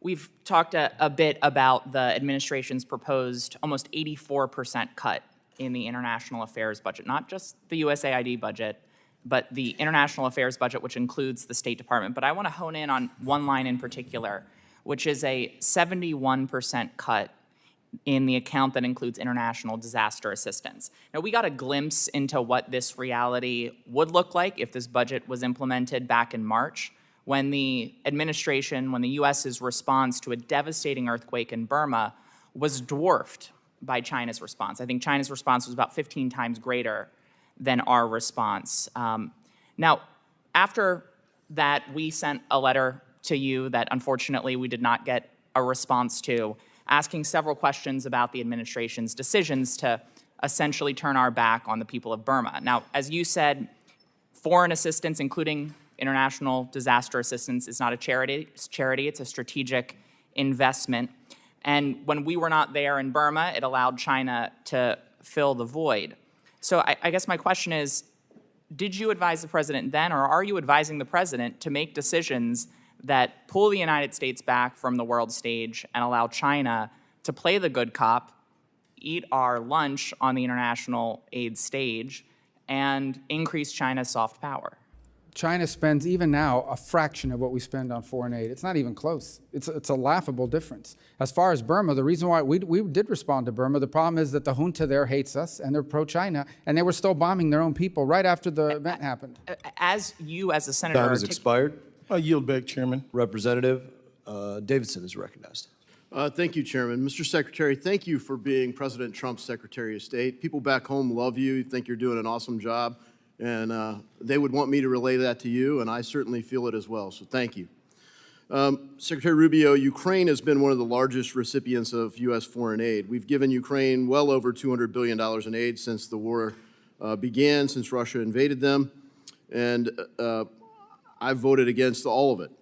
Despite Zelensky's claims that, quote, when it's said that Ukraine received $200 billion in support to the army during the war, that's not true. We received about $76 billion. It's significant aid, but it's not $200 billion. You know, Mr. Secretary, I actually am concerned that President Zelensky is right. You know, as I chair the Committee on National Security and Illicit Finance, I'm highly concerned that there's a lot of illicit finance there. Frankly, Republicans tried hard in the Senate and in the House to get a special inspector general there, but when you see things like that, there's a lot of concern. We know the previous administration wasn't following the money. Will you commit that you're following the money, and can you give us an update? Yes, obviously all of our aid is going to be analyzed. We have inspector generals. We have a particular inspector general on that account that will look at all of that spending, and if we ever identify misappropriation or movements around, then we will certainly address it. But I think the broader point, and is the one you make, is that we've provided extraordinary amounts of assistance to Ukraine, but this war now has to come to an end. There is no military solution to this war. It only ends in a negotiated settlement, and the sooner it ends, the less people are going to die, the less money is going to be spent, and the less destruction there's going to be. And that's the president's #1 priority, end the war once and for all. For 3 years, no one did anything to end it, and he is doing more than anyone ever has, and he's the only one in the world that can. Now, obviously, it'll take two sides to agree to it, but the president has expended and we should be very proud that we have a president that's pursuing peace and not new wars. I introduced the Define the Mission Act when they first went to war, because normally that's what you do first. Tell me what you're trying to accomplish, and then I can tell you whether I agree with the kind of resources you're asking for. We never could pass that. We never got a clear answer from the previous administration. So thank you for leading this effort on behalf of the president to define the mission, that we will help secure a peace. And one of those big steps was a minerals deal. I want to be clear that that agreement on minerals with Ukraine doesn't include security guarantees, does it? There are no military guarantees, correct? Yeah, thank you for that. And I just want to turn now, as the founding chairman of the Greenland Caucus, to another area where we have the opportunity to talk about minerals, not just Arctic security, but Arctic opportunity, in a place where maybe it would make sense to include security guarantees.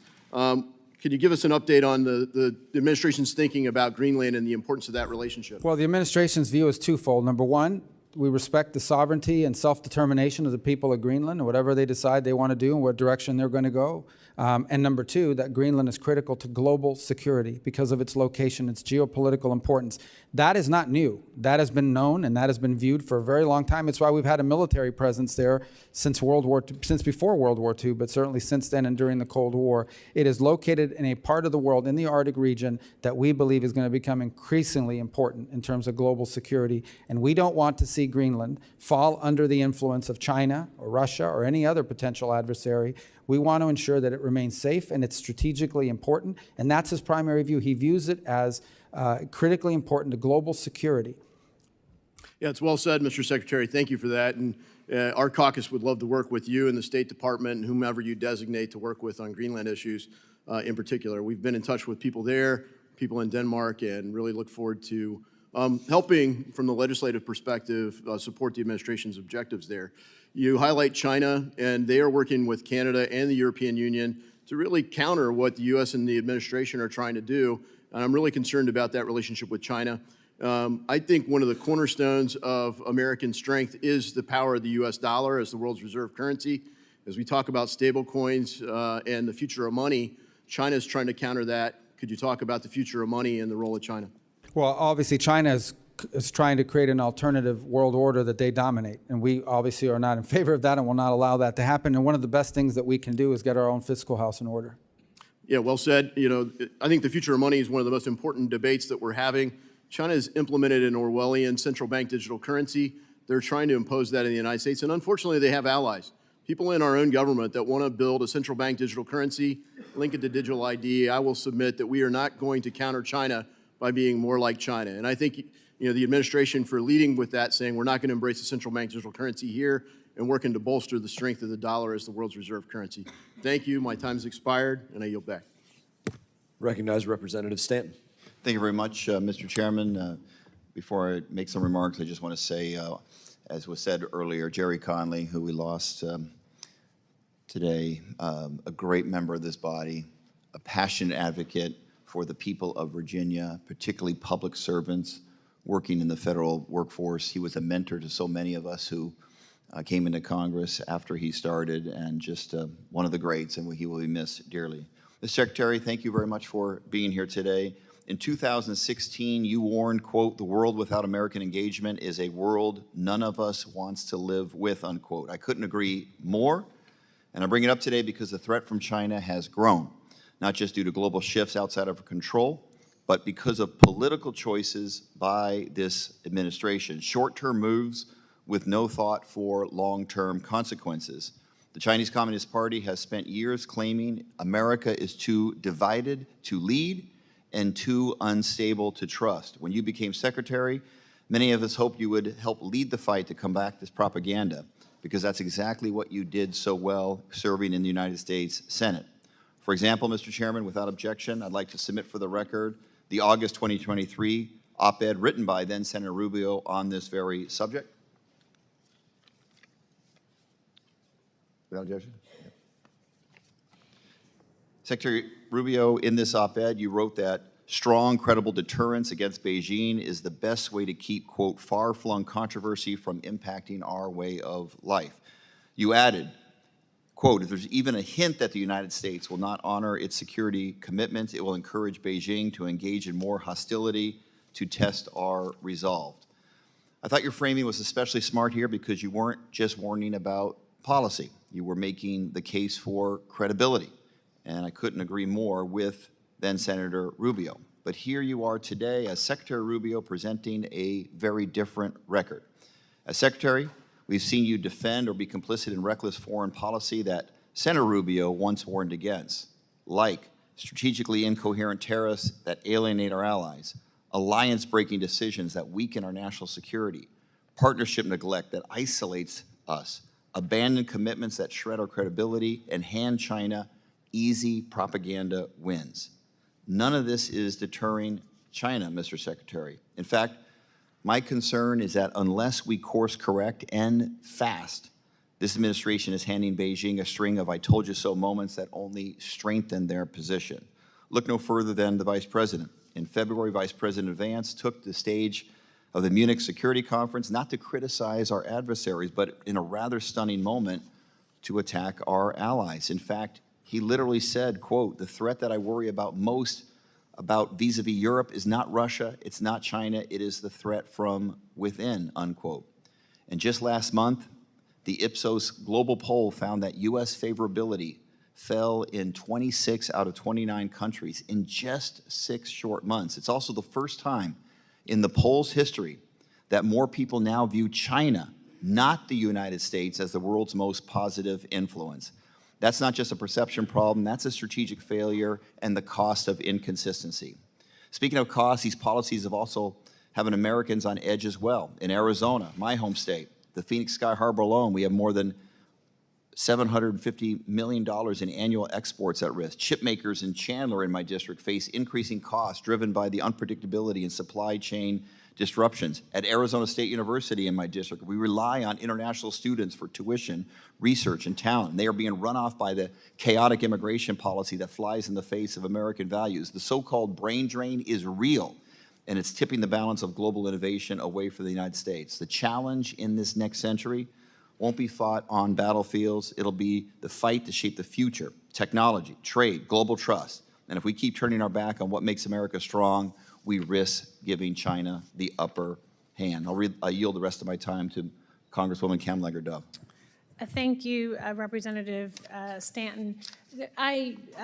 Secretary, in the few seconds I have, I just wanted to go back to something you said earlier about wanting people to stop dying, and I hope that that includes our Afghan allies, 14,000 of whom were fully vetted and were ready for relocation to the United States, but that has been stopped by this administration and by you, and these are including interpreters who are actually in the foxholes with our servicemen and women helping to keep them alive. I would hope that you would stand by our allies and reverse this ban so that we can protect our national security interests and also retain credibility that we need with our allies and partners around the world. Thank you, and I yield back.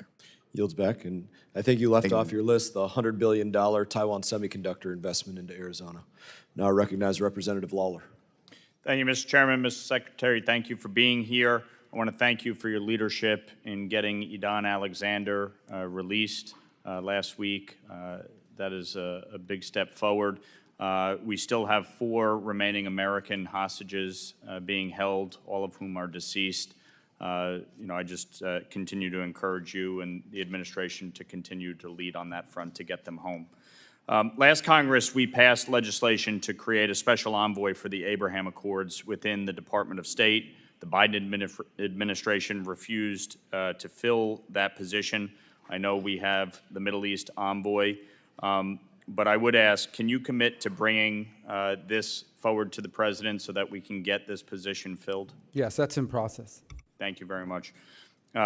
Obviously, the Abraham Accords was one of the most consequential foreign policy initiatives under the first Trump administration, and prior to October 7th, I think we were making progress, but since obviously it has somewhat stalled, how critical long-term for peace do you believe it is for Saudi Arabia to normalize relations with Israel, and where do you see that in the process? Well, I think it would be a major development, one that I thought was moving in a positive direction until, as you said, October 7th. I think there's still a willingness to do it.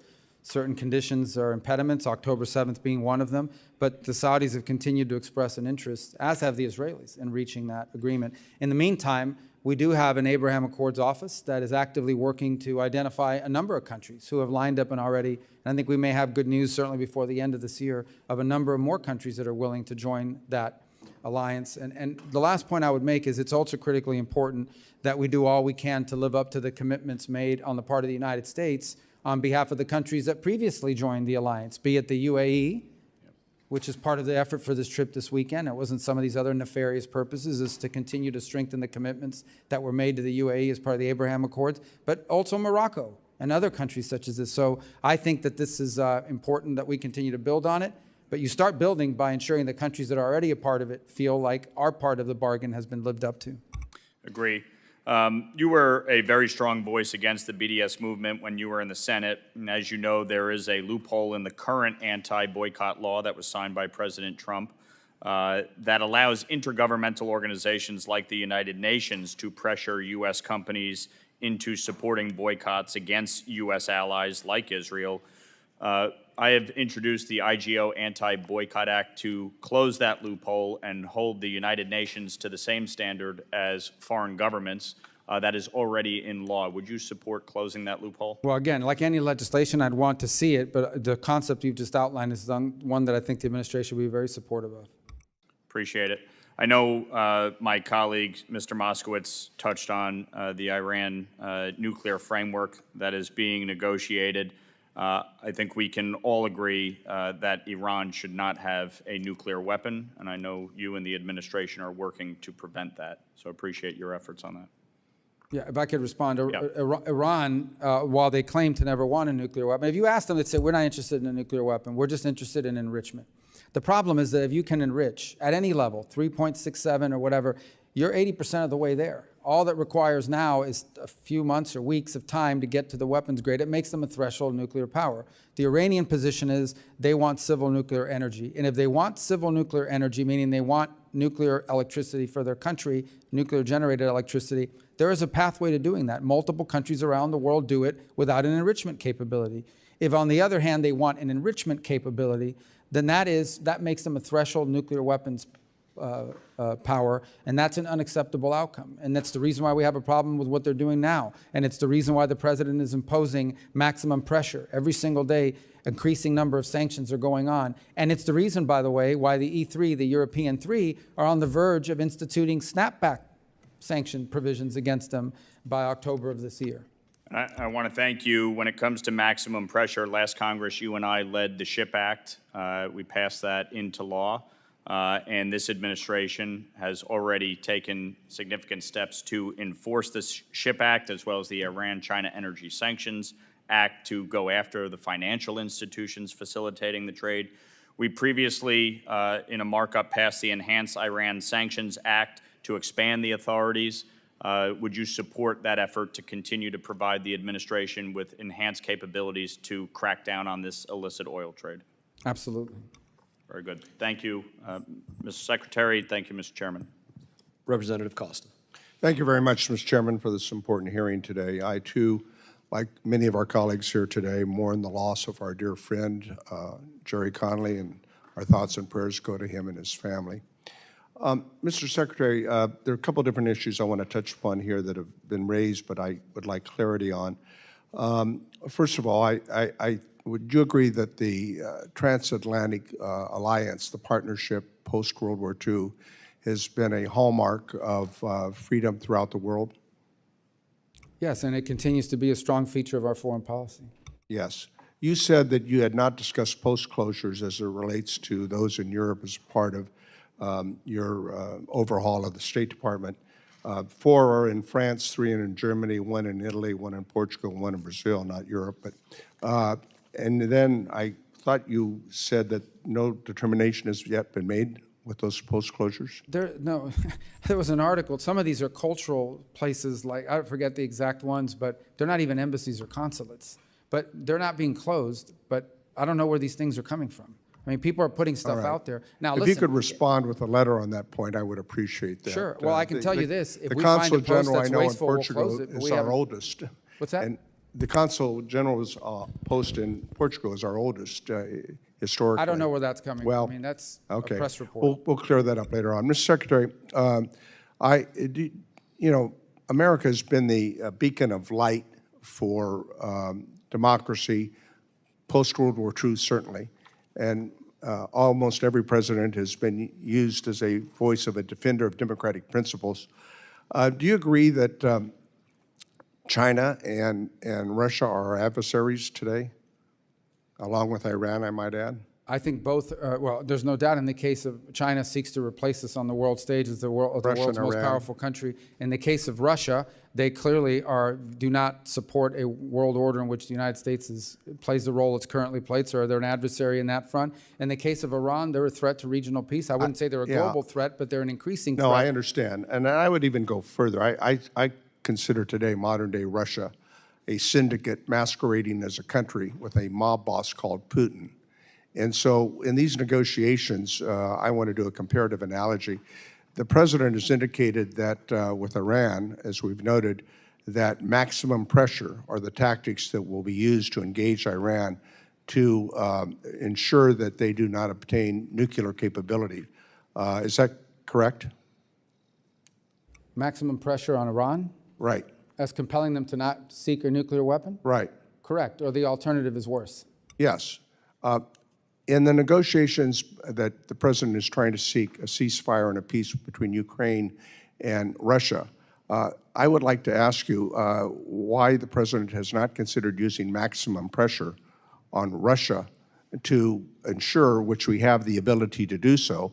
Sanctions are being considered, as you know, over in the Senate, additional sanctions, to pressure Russia into a ceasefire mode and to a peace agreement, realizing that they've broken the last 3 agreements they've had with Ukraine in the last 20 years. Well, I think the president has made clear that he understands clearly he has options with increased sanctions on Russia if necessary. He would prefer that they agree to a peace deal. And so it's a process of trying to encourage them to reach peace. If ultimately that doesn't work, the president has publicly stated he's very well aware of the sanctions options, devastating sanctions options that he has And available. I just want to make sure that we're clear about this because we have leverage on Russia. And it's not clear to me that we're using it in the same sense that we're using it with Iran.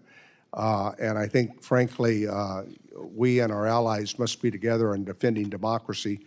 And certainly Ukraine is a democratic and intending to become more democratic, wants to join with the West, with the European Union, as well as ultimately with NATO. And I think Poland, Romania, and the Baltic states are watching very carefully to America's commitment to Ukraine. Let me go on quickly here.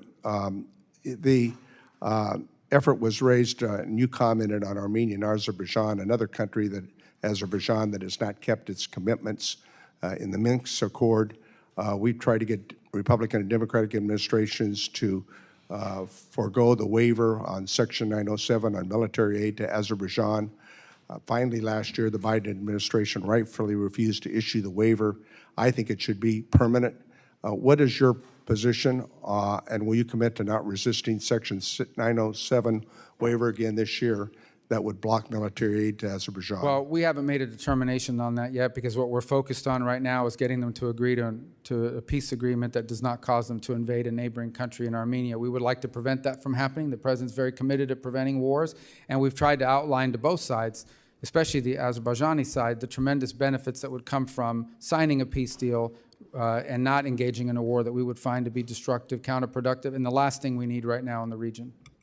And Armenia is looking for our help and our support. Representative Kane is recognized. I yield back the balance of my time. Thank you, Mr. Chairman. And Mr. Secretary, it's good to see you here today, and thank you for joining us. As we evaluate the State Department's budget and posture, we must ensure that its structure, priorities, and resources are aligned to effectively advance U.S. national interests. That includes ensuring global health assistance is targeted, transparent, and focused on delivering life-saving care where it is needed most.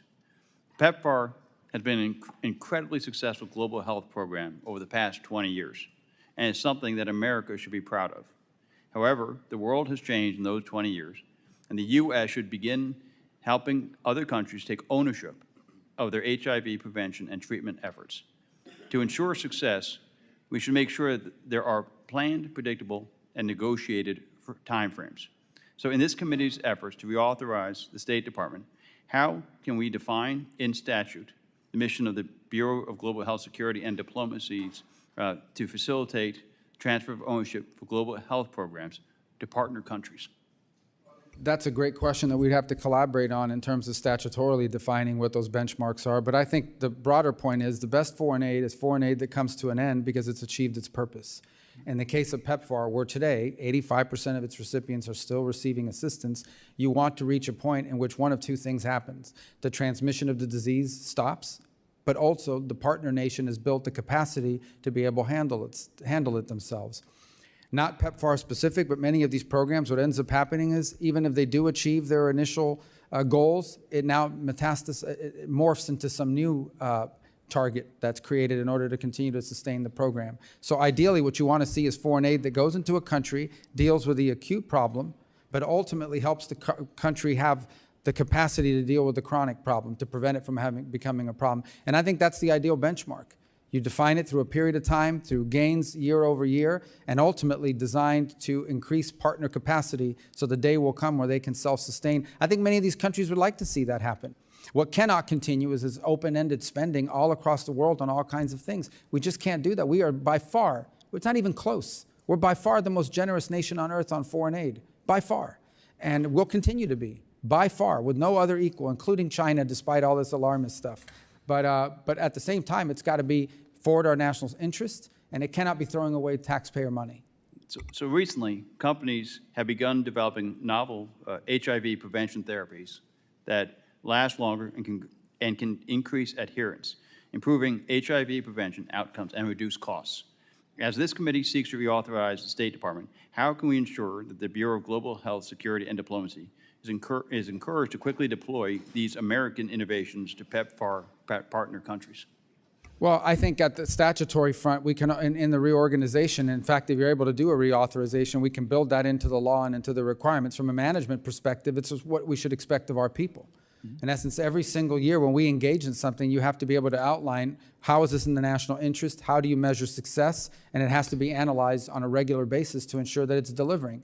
You don't want to be 10 years into a program before you realize you spent all this money on a title that sounds good, but you didn't get the outcome. And now you got to keep funding it, or someone will come up here and create a protest or lead an effort. We have this entire thing called, I call it, the foreign aid industrial complex of NGO on top NGO on top NGO on top of NGO, who have built this massive monster complex of foreign aid. In some cases, one project has like 15 subcontractors underneath it before it finally reaches a local partner. That's outrageous.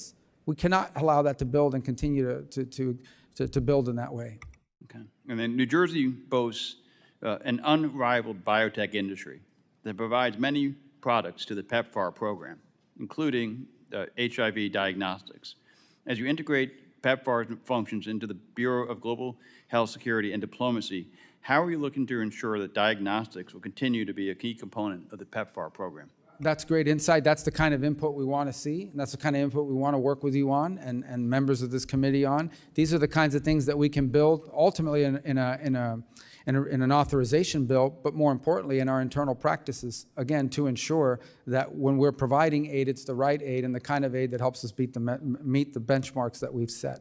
And how does PEPFAR fit into your broader vision of foreign assistance that advances U.S. national security and global health security objectives? It's a program we're proud of. It's one of the first programs we restored after the 90-day pause. Even before that, it's one of the first programs that, as I've highlighted here today, 85% of the recipients are on it.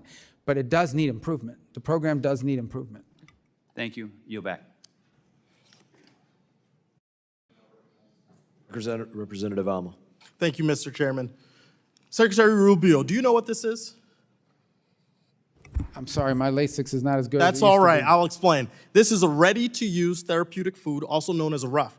It's produced in the United States by Adesia Nutrition in Rhode Island and Manna Nutrition in Georgia from American-grown farm products. A single box that I have right here of this miracle product can save a child from dying of severe acute malnutrition in only 6 to 10 weeks. Now, since January, you have promised over and over again that foreign aid freezes will not include life-saving assistance. RUF save the lives of children who are starving around the world. Do you agree that this product is life-saving aid? It can be, yes. Well, Secretary Rubio, the World Food Program estimates that 8,000 children die from hunger every day. Until last Friday, over 123,000 RUF boxes were purchased for Sudan, but were sitting in Rhode Island in a warehouse because of State Department delays. So my question for you is, are you doing everything you can to keep starving children from dying? There was no State Department delays to that being deployed. There may have been other delays, but it wasn't State Department. There were State Department delays.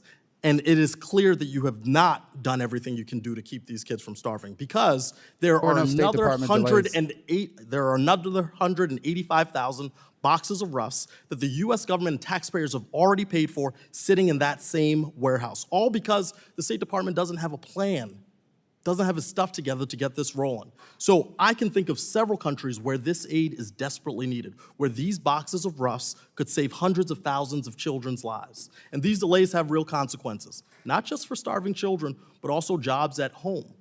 I talked to the CEO of Adija who said they had to lay off 10% of their team due to the lack of payments from the US government and a lack of clarity in March. So Secretary Rubio, will you commit to making decisions needed to move the remaining 185,000 boxes of roughs to countries that need them by the end of this week? Well, I'd be interested to learn what those impediments Well, are. we've been talking about this for a while. I've sent you letters since But there's January. no impediment on our end to there distributing are that. impediments. There are I'm others. speaking Part of directly it, to the Sudan source. is a war zone. Secretary, I'm that's an reclaiming my impediment. time.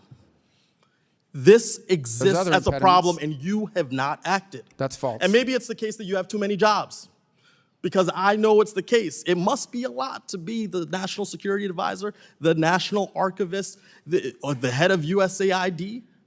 That's a lot. I understand a lot of footballs. You're a football player. That's a lot of balls to catch.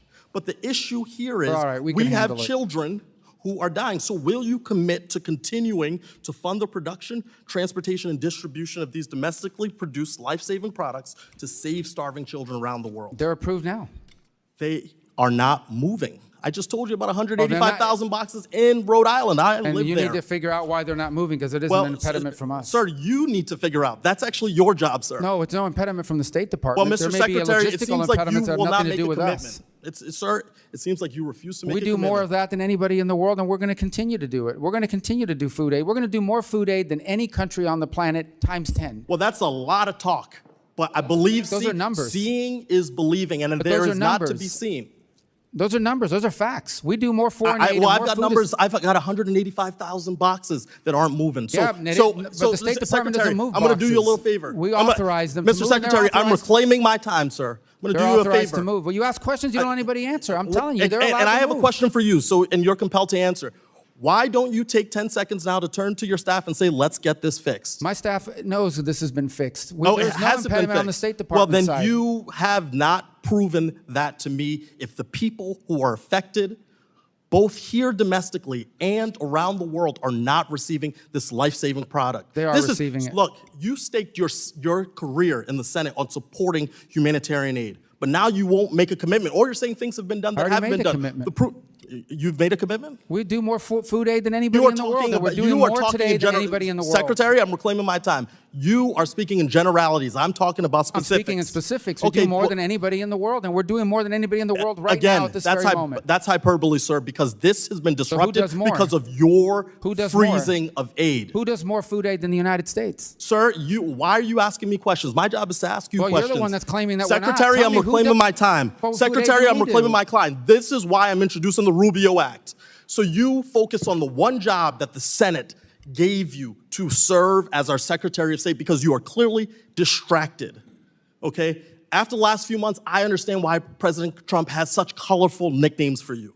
You're obedient. You're following the rules. You will do anything the president tells you to do without regard for the law, the Constitution, America's security, or standing as a leader in the world. Unlike you, I do not fear crossing Donald Trump. I refuse to give up on these children. I will be calling you once a week until you take action to fund RUF and actually prove that you're doing this job to make sure you know how many children have died on your watch. Will you pick up my call? No children are dying on Will our you watch. pick up my call, sir? Pick up your call? When I call you to check in on your progress. Our Gentleman's progress time is has already being expired. made. We already do Representative more than Mills is anybody in the world. recognized. No, but he's made some strong accusations here. We're doing more than anybody in the world. That food is being distributed now, and he knows that. Very good. Representative Mills is recognized. Thank you, Mr. Chairman. First, I can tell you I won't be reclaiming any time, Secretary. I will make sure that you have the opportunity to answer questions. I think that you've done an amazing job. I think that well before you actually became Secretary, when you were sitting in the Senate, you proved yourself as a leader in foreign affairs. I can remember you and I, when we were campaigning in 22 together, we were at an event with Ron DeSantis in my district, and we sat and talked about foreign policy, and you're one of the most knowledgeable people I've ever met with, so thank you for stepping up to the challenge. I also want to go ahead and rebut a couple of things, because I believe, as you do, that history, an understanding of history, and the understanding of our 7 articles, 27 amendments in our Constitution is what makes you a good legislator and a good member of the federal government. They keep talking about this $400 million plane gift to Qatar? And you tried to answer this multiple times, but I want to paint some history here. In 1945, U.S. President FDR gifted a Douglas DC-3 to King Abdulaziz, which marked the beginning of a civil aviation in Saudi Arabia. This airplane is nothing more than a reason to complain about the president that knows how to advance U.S. interests. And it's actually more about trying to conflate optics with actual outcomes. This is a long-standing history, and so I just want to go ahead and let people know what that actually is. Now, as you know, I was one of the first members of Congress to go to Syria after the fall of the Assad regime, met with the incoming and transitional government, with al-Shara, with al-Shabani, and with his transitional government. I absolutely support the idea of lifting the sanctions on a conditions metrics base, which is allowing them to not only rebuild Syria, because for those of us who understand history, the road to Damascus travels through Baghdad. We know there's twin and sister cities, and we know that the stability of Syria ultimately impacts the outcome and the stability of the region. I think that what al-Shara has done to show inclusivity and plurality is commendable in the beginning. I mean, he has one of his ministers who is a female Alawite who I spoke with who said, I have full authorization, not just window dressing. He has actually talked about the plurality and inclusiveness of the government and its elections to guarantee that the Druze, the Alawites, the Christians, the Muslims, and all who are there will actually be a part of the incoming government and elections. He's also working with Israel to speak right now, where he's blocking weapons transports through Syria into Lebanon from Hashd al-Shaabi, the Iranian-backed militia, to try and make attacks against Iran. He's working with Iraq and the United States and the CTS teams to help combat ISIS, Daesh, to guarantee that they're still weakened, but also guaranteeing that he's pushed Iran out to make sure it's not a proxy state. It's a historical moment for Syria. 50-plus years, the Russians have had a stronghold under the Assad regime. And I commend you on your support for this and also the Caesar Act when it passed. Secretary Rubio, I have a question with regards to Iran. We understand that the nuclear negotiations are going on and there's much to be done. But could you give us some of the highlights to what these metrics and conditions will be in the administration to guarantee that not only do we see an Iran that is free of nuclear weapons, but a potential change and fall of the Iranian regime? Well, anytime these negotiations are ongoing, you want to be delicate about what you say publicly because it could upend them. And obviously, I remind everybody that no matter the nature of their government, in foreign relations, the people on the other side are in politics too. And so they have their own balances that they need to have in terms of what they say publicly. What I think has been abundantly clear and the president said is, number one, Iran will never have a nuclear weapon. And he's discussed that there's one way to do it, which is not an ideal way, and the other way to do it is for Iran to agree to a deal. What is a deal that does not allow Iran to get to a nuclear weapon? It is a deal that doesn't just say we commit not to getting to a nuclear weapon and taking them at their word, but ensure that they do not have the capacity, the continued capacity to enrich. If they can enrich, then you are basically a threshold nuclear power that at any time can accelerate that process and get to that point. So that is the goal of these negotiations, to create an incentive model where if they give up their enrichment capability, they will receive some sanctions relief commensurate with it. That's the hope. That's what we're working on, because the alternative would be something far more destructive, and we seek to avoid that if possible. Thank you, Mr. Secretary. And obviously to stop the funding of the proxy militias like Houthis, like Hamas, like others, which I know that you have been adamant about. I want to switch to Brazil, if I may. Mr. Secretary, as you're certainly aware, the alarming human rights decline in Brazil. We've seen pervasive censorship, political persecution targeting the entire opposition, including journalists and ordinary citizens. What they're now doing is an imminent politically motivated imprisonment of former President Bolsonaro. This crackdown is extended beyond Brazil's borders, impacting individuals on U.S. soil. The 2023 Financial Times article actually talked about this. What do you intend to do, and would you be looking at Supreme Court justice sanctioning of Alexandra de Moraes under the Global Magnitsky Act? That is under review right now, and it's a great possibility that will happen. Thank you so much, Mr. Secretary. With that, I yield back. Representative Jayapal. Thank you so much, Mr. Chairman. Thank you, Secretary Rubio, for being here. On March 21st, 2025, the State Department approved the revocation of a student visa for Remeza Öztürk, a Turkish citizen who is a graduate student at Tufts University, apparently simply for writing an op-ed. According to an internal State Department memo, you took this action under your discretionary authority to revoke visas, and soon after you revoked her visa, armed and masked plainclothes officers snatched Ms. Ozturk off the street and transported her to a prison in Louisiana. Mr. Secretary, do you really think that Ms. Ozturk's op-ed results in a foreign policy consequence for the United States? I believe that case involves someone whose visa we never would have granted had we known ahead of time. I'm and not now asking you that question. I'm asking I'm you if telling you you, think we'll an be- op-ed, if an op-ed, Not an which, op-ed. but that's exactly, in fact, what happened. The State Department wrote a memo concluding that you did not have sufficient grounds to revoke Ms. Ozturk's visa. There was no evidence showing that she'd engaged in any activities that were a threat to national security. And in fact, in May, a federal court ordered Ms. Ozturk's release from detention, noting that the sole basis for the government's detention appeared to be the fact that she co-authored this opinion piece in the Tufts newspaper in March of 2024. Where in the Constitution does it say that the Secretary of State can override the First Amendment protections of free speech? Is there a footnote that I missed There's somewhere? no constitutional right to a student visa. So, but is there Student visa's a a privilege. constitutional right? Does it say somewhere that Marco Rubio gets to determine which speech is appropriate and revoke student visas based on what you think constitutes free speech? There's a statute that says the Secretary of State gets to determine whether someone is a threat. We deny visas Do you every day think all that over the the world. and we'll INA, do you think that the Immigration and Nationality Act trumps the Constitution of the United States, Mr. Secretary? Well, Congress can always change the law if you want, but I'm telling you, Mr. in the meanwhile, I Secretary, have the let authority. me I be will clear. continue to revoke the visas of these people that come here to tear You this said that, country Mr. apart Secretary. because Let they're me on reclaim student my visas. They're time guests. because you are talking about revoking student visas based on what somebody says, and that means that you are trumping the legal supreme court, the supreme law of the land, which is the Constitution of the United States. No one has a right to a student visa. Why did the administration, Mr. Rubio, why did the Privilege. administration need to use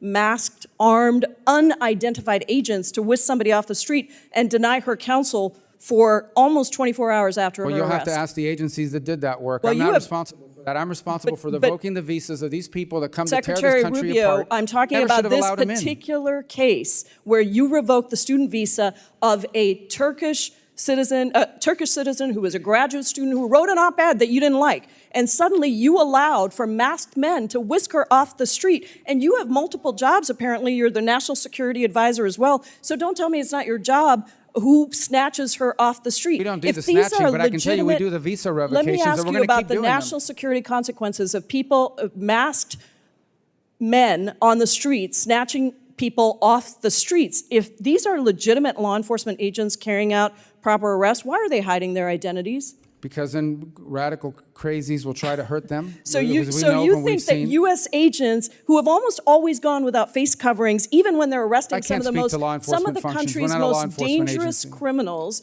suddenly have so much to fear from a graduate student who wrote an op-ed that they need to be masked? Again, Is that that law accurate? student was a guest in the United States on a student visa. No one's entitled to a student visa. So we you deny revoked her visas every student day, visa and we will on revoke and based continue on to an revoke op-ed, visas. which trumps the supreme law of the land, which is the Constitution. Someone's coming up You here to stir clearly- up problems on our campus. We're going to revoke their visa. She didn't They're do any of guests. that. She wrote an op-ed.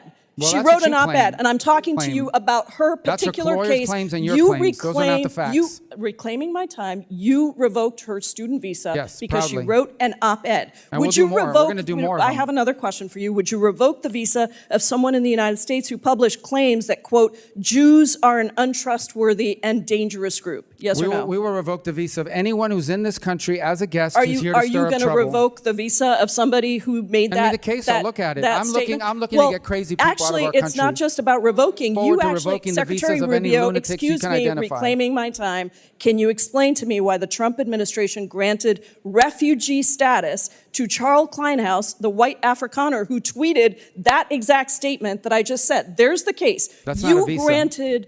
You granted that person That's to a enter the totally United different process. States. That's someone that applied here through a totally different process. Secretary Rubio, student visas are a privilege. Secretary we deny Rubio, them all the time, and you we'll revoke them. revoked And- a visa based on an op-ed, and then you allowed for Gentlelady's time masked has men expired. to That's your snatch claim. That's somebody off accurate. That's the your claim. street. Your time That's your has expired. claim. That's your claim. That's not accurate. Recognize Ranking Member Meeks for a closing statement. I'll be brief because this really is a sad day. But I want to, in my closing, just say thank you to the men and women of USAID who did their jobs, who have been forgotten about by this administration and this Secretary of State. You know, when you think about pathogens without passports that could kill millions, it was USAID teams. They were on the case to figure out how to strengthen lab surveillance and testing. They no longer can do that. When you think about more than a decade of gains by authoritarians and oligarchs, USAID teams were building new tools to help independent media survive and to provide insurance so anti-corruption and NGOs could fight back against specious lawsuits. They've been all wiped out, all of those organizations. When you think about the extreme weather caused by climate change that was wiping out livestock and farmland and driving the mass migration of millions, it was USAID teams were helping scientists and farmers experiment with different varieties of drought-resistant seeds while hustling up private sector partnerships to stay ahead of devastating droughts. This is who USAID was. This was the same organization that Senator Rubio was supporting and talking about when he traveled. And to come here today and to hear his remarks and not even, you know, well, he did say one good thing. He said that he recognized that most of the people in the State Department and most of those foreign service agents were good people. They were great people. They served our country well. They deserved more than they've gotten under this administration and under your leadership as Secretary of State. And I yield back. Thank you, Mr. Secretary, for taking the time with us today. Countless times you were not given the opportunity to respond to things. I'm going to take my time for my closing statement and yield you that time to respond to anything you wish to. No, I appreciate it. Thank you for the chance to interact with all of you. And obviously, I don't agree with some of the assessments, many of the assessments that are made here today, but I'm proud of the work we're doing. We're going to give you and deliver for our country a State Department that can deliver effective foreign policy in a way that's driven from our regional bureaus. I keep going to this because it's really important. That is the treasure of our State Department, is our regional bureaus and our embassies. That's where the action needs to be, and that's where it needs to happen. That's where the best ideas are coming from. The ranking member in his closing remarks said most of the people are good people. They are. They're even some of the people that lost their jobs. We didn't fire them because they were bad people. We fired them because their function was no longer needed. Or they were removed. I'm proud of the reforms at the State Department. To date, I believe there's been we've had some people leave early, as they always do, and retire, but by and large, we've only had about less than 200 people removed from positions as a RIF because we closed down the Global Engagement Center and one other bureau. But we've undertaken a very meticulous and careful effort to develop a State Department that is going to be able to deliver results for the American people. The bottom line is this: we live in an era in which our foreign policy has to be driven by the national interest. What is good for America? What makes us stronger, more prosperous, or safer? That's it. That's our foreign policy. And everything we do, foreign aid, diplomacy, trade deals, arms sales, all of it has to be driven by that consideration. What the answer to that question is different in different countries and in different parts of the world. They just are. That's the way foreign policy has always been. That's the way it needs to be again if it's going to be successful. And that's what we're committed to delivering. And hopefully being able to work with you. We'll provide you. We've received all the input from various members of this committee on both sides of the aisle. We're almost done with our comment period. We'll have our final proposed reorganization that will be available to you in a congressional notification at that point, an official notification, not the preliminary, and then we can continue to work from there. And if in fact you're going to undertake the work of reauthorizing the State Department, I think that would be phenomenal. We would welcome that and the opportunity to work with you to create these structures in a permanent and enduring way. Thank you. Point of order, Mr. Chairman. The members of the committee may have some additional questions for the Secretary, and we ask that you respond to these in writing. Mr. Chairman, Pursuant point to of committee order. rules, all members may have 5 days to submit statements, questions, and Mr. Chairman, extraneous point of material order. for the record. Subject to length limitations, without objection, the committee stands adjourned. Point of order, Mr. Chairman.